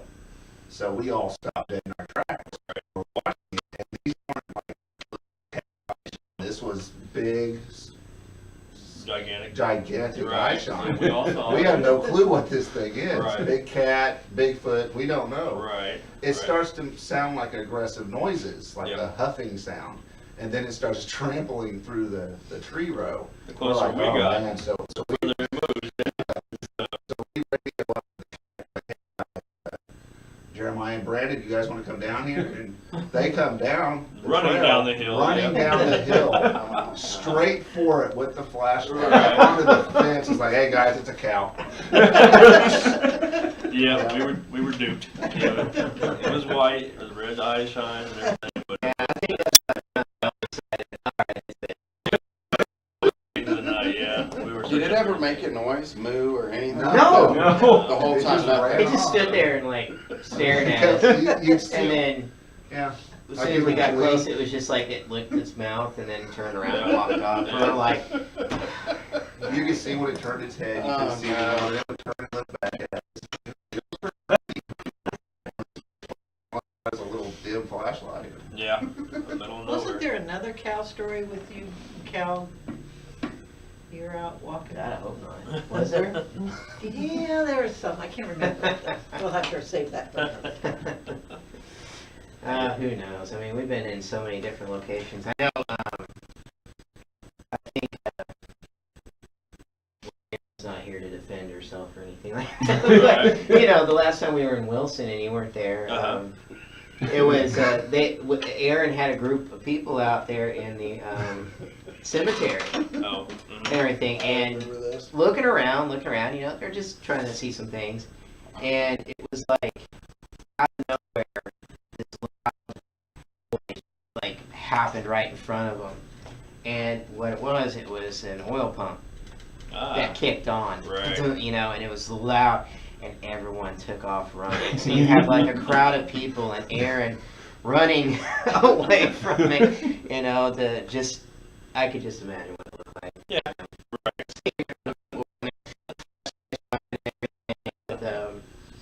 You know, but it's, you know, I mean, you never know what's going to happen when you're running around in the dark. Right. I don't know how many times I've tripped or hit my head and stuff Oh, like yeah. that. There's so many good stories. We could do a whole episode. Right. Just off the story. I mean, one story. I mean, I remember it was for you to see if you really wanted to be a part of the group, and Ben and I took you.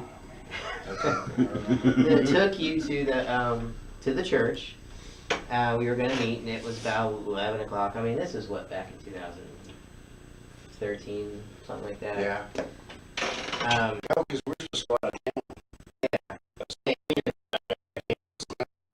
So Ben and I have him inside. We're up at the front stage, and we're just, you know, talking and stuff like that. And I tell a story of what happened to me upstairs, and it's, you know, me being stupid. And I was like, you know, I'm pretty sure no one ever viewed that footage because no one ever the chair. Right.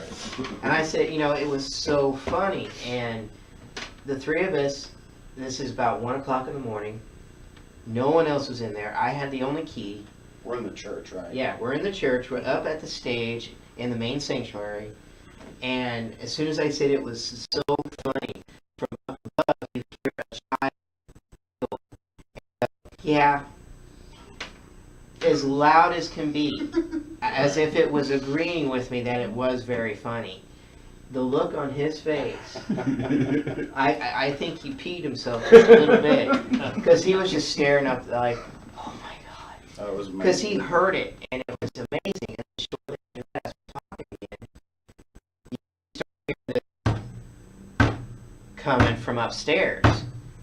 And, you know, again, Ben and I, we take off running. Right.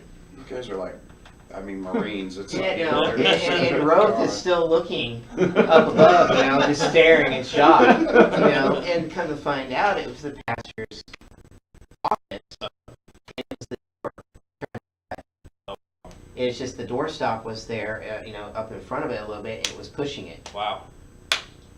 you know, Yeah, and it couldn't was, shut. But and it was just these little moments that, I mean, looking at his face the entire night, for, I mean, we were there for a couple hours. Yeah. And in that amount of time, so many things happen, and look on his face each and every time was hilarious.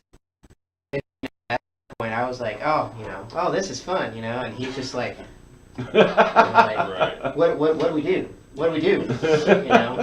No, it was more like, where'd you go? Yeah, why'd you leave me? Which is always funny. I always tell people that Yeah. most people will run away from the danger. Any of our teammates that go somewhere or whatever, what was that noise? Let's go towards it, you know, kind of. Case in point, Yeah, Paula yeah. off camera. Careful when you do that. Yes. It is dark up there, out there, so. See, we need sound effects. Just Right. make it perfect for you to hit the stare button. Right. Or we could just play the audio that we This is caught true. of it, too. You have that. These bloopers are on cameras. I don't know if we ever give them out and show them, but maybe. Do you have the Yeah, one of maybe. Jason's feet going up? I have to go Over back the and look. couch. That was there go before I went around. So yeah, I mean, hopefully it's not there Yeah. anymore. I'm sure we can find it. Because I was Yeah. staring right at the camera when that stupid chair just came out of nowhere. Yeah. I mean, I thought face planted. But, yeah, Definitely. it's, you know, it's been quite the journey.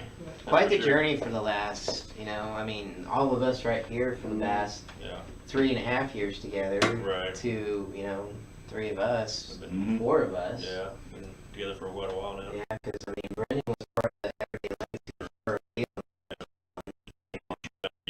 yeah.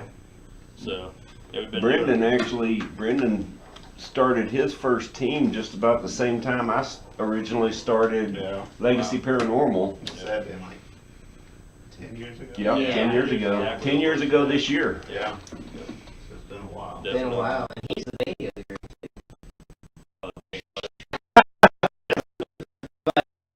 Brendan was actually the first one to, out of any of us, to investigate the church. Right. Mhm. So Correct.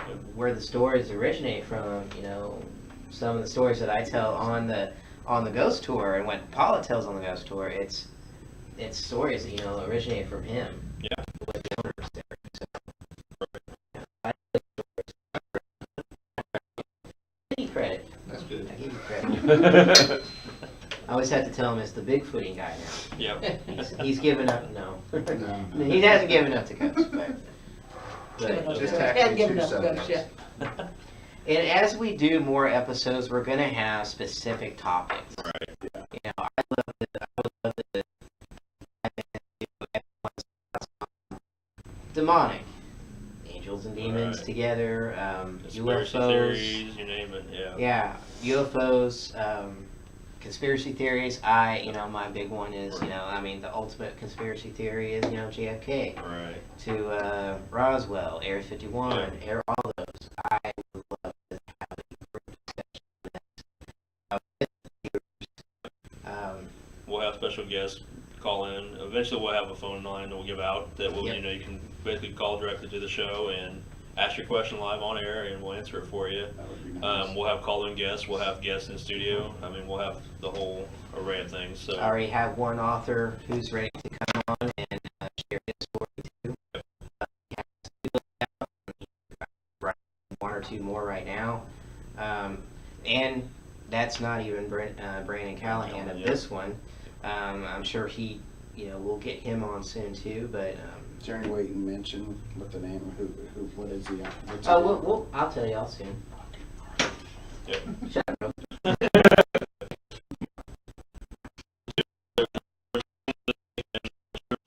Not featured in, but we're a part of. And his other book is called The House Where Evil Lurks, which is another great story, and it's 100% authentic. Jeremiah's a part of it. He's featured in Everyday Legacy Paranormal is a part of it, and before our time, all of our times. Yeah. So It was a new story it's for me. a great story that talks about the case that happened. And read, like I said, pick them up on Amazon, Barnes and Nobles, anywhere books are found. And you get a ghost story that keep you up at night when you're reading it. And it's the ones to check out. So we can all vouch for it. These all happen. Authentic cases, 100% true claims, and that we're documented.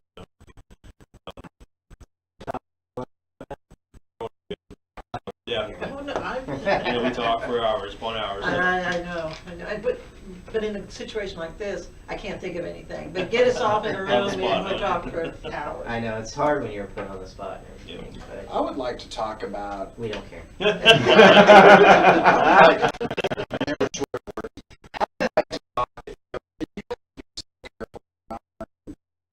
over the years what you say and how to react to somebody that is a skeptic. And I think that would be a good topic because it faces everything. It faces Right. the Bigfoot, it faces You bet. UFOs, it faces whatever anybody has a question to. And one of my biggest ones is when someone says it can't not real. I would topic. really like to bring that topic up. And if there's anybody listening to this that has some great ideas on how to react to that, please email us or get a hold of us, because that's one of my biggest issues. Because when you get somebody that is very smart, that is very, that knows what they're talking about, answer that question. Right. Yeah. I mean, you have, a lot of, sorry, just checking out time and everything. The scientific proving thing and it being a skeptic, that's where I like to argue. A lot of people say, "Well, it's just a joke, right? You're just making it up, right?" For one, I wouldn't waste my time if it was fake. Or if I haven't seen things, experienced it, I wouldn't waste my time. Because this is a lot of time we take away from our families, our personal lives. I mean, this is not just a hobby.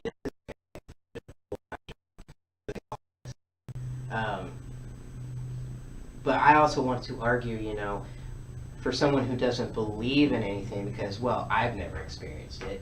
Right. Okay, well, maybe you haven't, but maybe you haven't broken your little bubble of a life to step into other people's experiences or, go off into the your regular life to go off and do things, Right. Yeah, sure, hunters go off and they're like, I've been hunting my whole life and I've never seen anything. Okay, are you going to very popular hunting areas, I mean, Right. it's not like it's going to happen every single area or every If it was, it wouldn't be the unknown. Right, Right. right. Everybody would know. Yeah. But it's a matter of everyone breaking their bubble to not be in their normal life. You have to go off and try this and be places, because we actually go off into people's homes. Right. We're actually seeking it out. We're going toward it, we're actually experiencing it. And are we believers on everything? No. I'd like to hear their theories on some of this Yeah. stuff too. I mean, So far, it's been very hard for them to come up with answers. They just think, well, it's bullshit.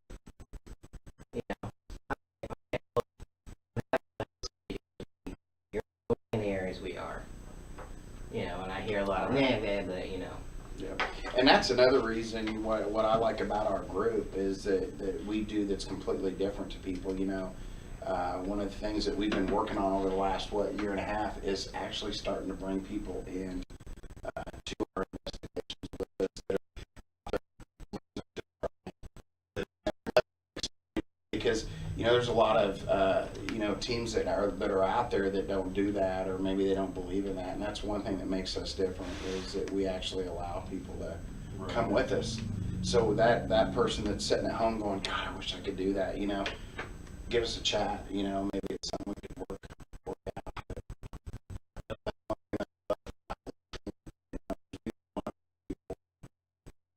Opportunity. And we're not going to change everybody's mind on any kind of subject. If they are set in their beliefs or they don't, you know, want to believe that kind of thing, we're not here to say, well, you're wrong or, you know, you're right for feeling this way. We're just here to let you experience it, maybe, you know, hear it firsthand or, you know, or whatever, you know, have the opportunity to see what we see and what we do.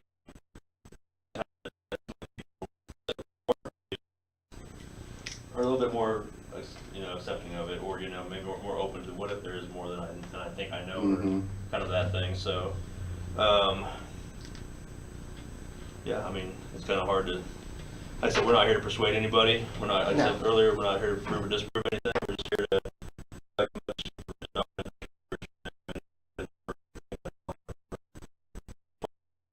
just see, we've been in locations where it's just, hey, we have opportunity to go and experience something to a place, you know, like the owners say, here's the keys to the building, you know, and come on in. And we're always respectful, of course, to the actual building itself, to the owners. We're not going to start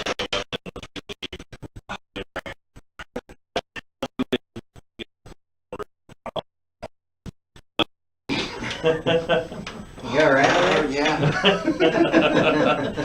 We'll work all the kinks out, know. including cramps. We'll get rid of him next week. We'll have an open chair over Yeah. there. Go ahead, you're going to start saying something. I'd love to hear what people want us to talk about too.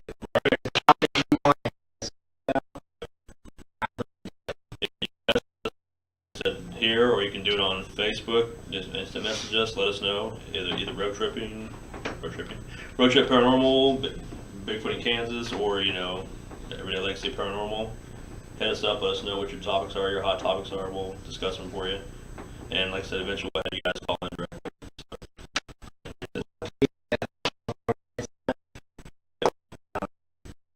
What else you guys want to get everyone prepared for next time? And then we know this is kind of a rough show. This is our intro, it's going to be a lot of our back history, that kind of thing. We'll get more, like Jason said earlier, into more specific topics. Maybe it'd be, you know, a set topic where we may throw it out ahead of time. You guys can hear it.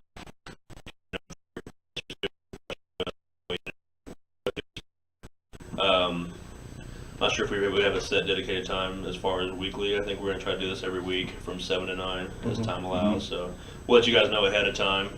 But as of right now, prepared to see us next Sunday night at 7 to 9, same time. We'll be here. Yep. So go ahead. We got a few minutes left. So.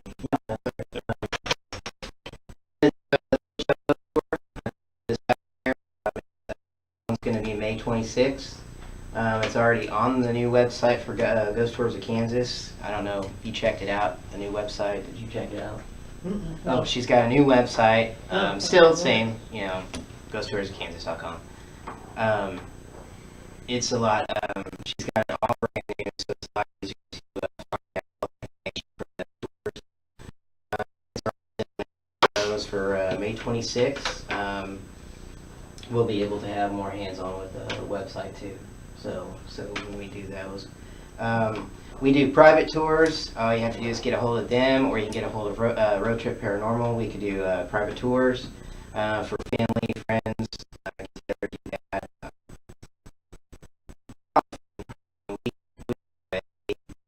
Be more, you know, pretty interactive with the stories and everything that we do. So it's a lot of fun. It is. It's enjoyable to talk to the people. Yeah, the amount of people we meet on the tours is phenomenal. Yeah.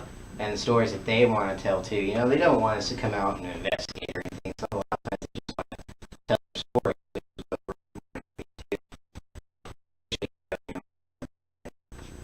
talk about it after the tour, and stuff like that. But it's always, it's from 8 to 10, so it's pretty late when we get done. But you find a lot of stuff. We've had a lot of people say, well, I can't talk to other people about it. Right. And they know we're all ears. Yep. We've got a lot of cases that way.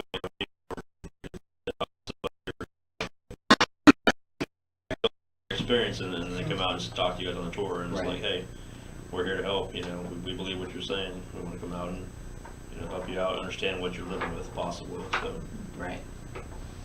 And then, of course, we've got our cases coming up, going back out to Ness City and Oberlin. And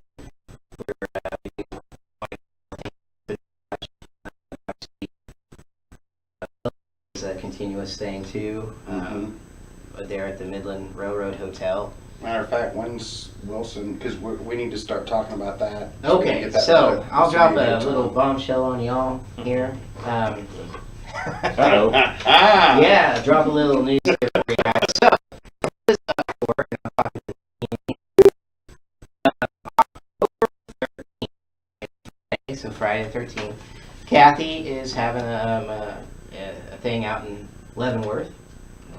Where she's gonna do. Hopefully, we're gonna be doing like her paranormal sense entire thing. Right. We're gonna do like a talking, possibly ghost hunt that night.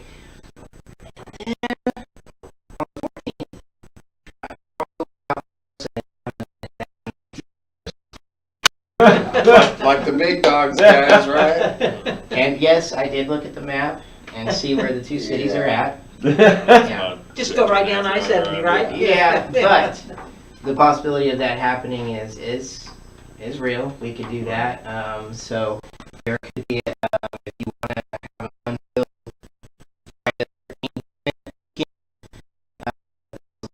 and then there's Wilson, because the hotel in Wilson has already said that they will, block that out for the event there. So Yeah, and if we do Wilson, it'll be a public event, so the viewers can come along and spend the night in a haunted hotel and the experience soda shop and three.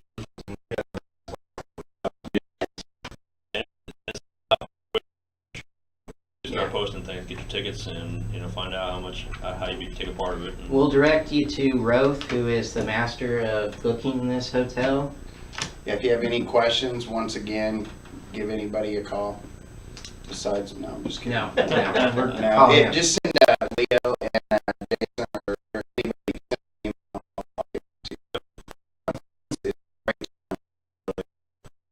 it goes with any kind of case.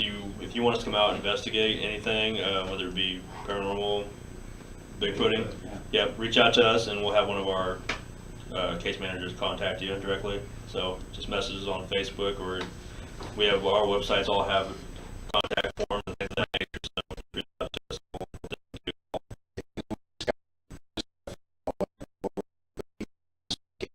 Little town, we can't say anything right now. Right. So Right another now, new case so for another us. new case for us. So we are It's not in a that busy far. year again. Nope, it's actually only 1 hour, guys. What are we gonna do? Not a 5-hour Yeah, drive? yeah. It's Wow. it's 1 hour. Yeah, with Road Trip Paranormal, given all the events that we do,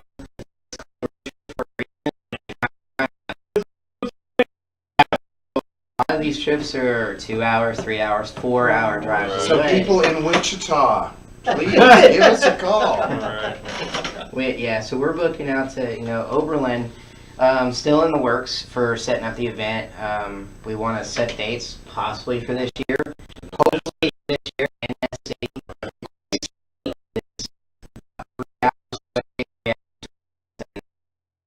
For 4 hours and 4.5 hours away. But how many people did we have? Oh my goodness. It was, we need to get out there. Yeah. We Yeah. need to get out there. Yep, quite a few. So, there's a lot of interest with doing the events all over the state. So, and I know Dodge City is always open their arms to it.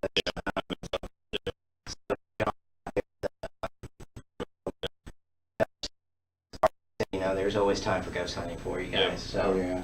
Yeah, so guys, if you have a group of people at work or somebody that has 20, 30 people that want to go do this, again, we can ask do Road. it call me. We've got events set up in Dodge City, Wilson. We may even be able to do one here, maybe 12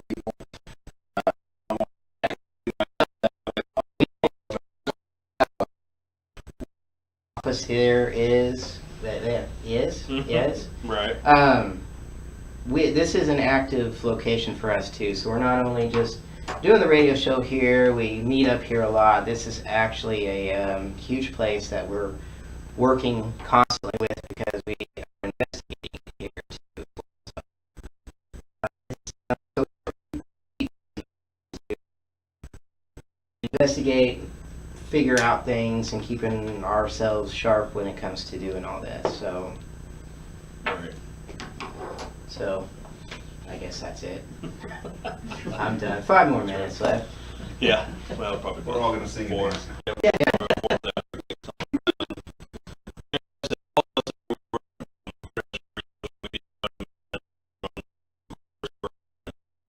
Twitter, Facebook. We have our websites, which I'm pretty sure the links are on the about section.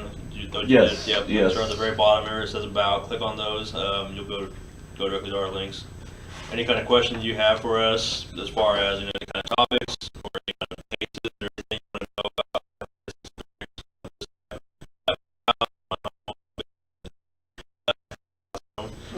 My business, my grandmother's house, or whoever, we're here to help you in any way, shape, or form, whether it be inside the house, whether it be outside the house with a big footing kind of a thing. So we're here to do anything and everything to help our clients. So just reach out to us. We're here for you guys.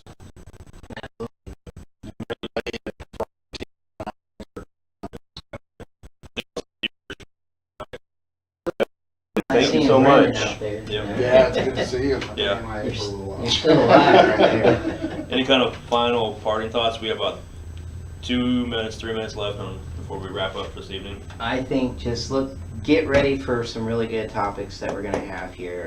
Like your guys' sessions, I'm looking forward to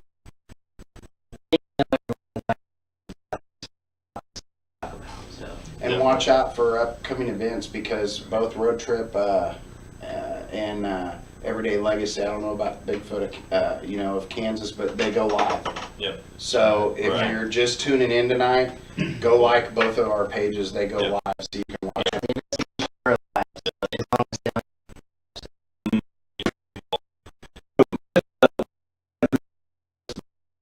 And this everything, there's actually the possibility now of actually live streaming a full investigation on the page, Yeah. Right. the channel page, not just on the little Facebook live feed.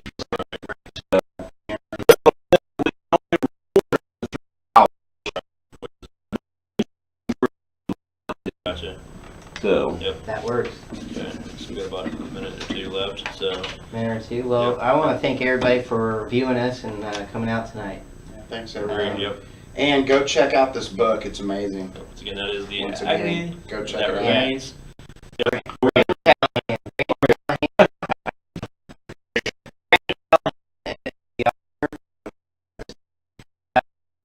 We are part of the story, but it is his journey. His investigation into a site in Oklahoma. But it's a wonderful story. And like Leo said, if we hadn't lived it, it would have been just kind of a Hard to believe.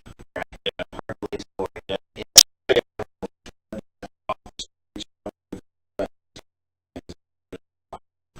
It's a good book. It Go read reads it. fast too. Right. It's well written.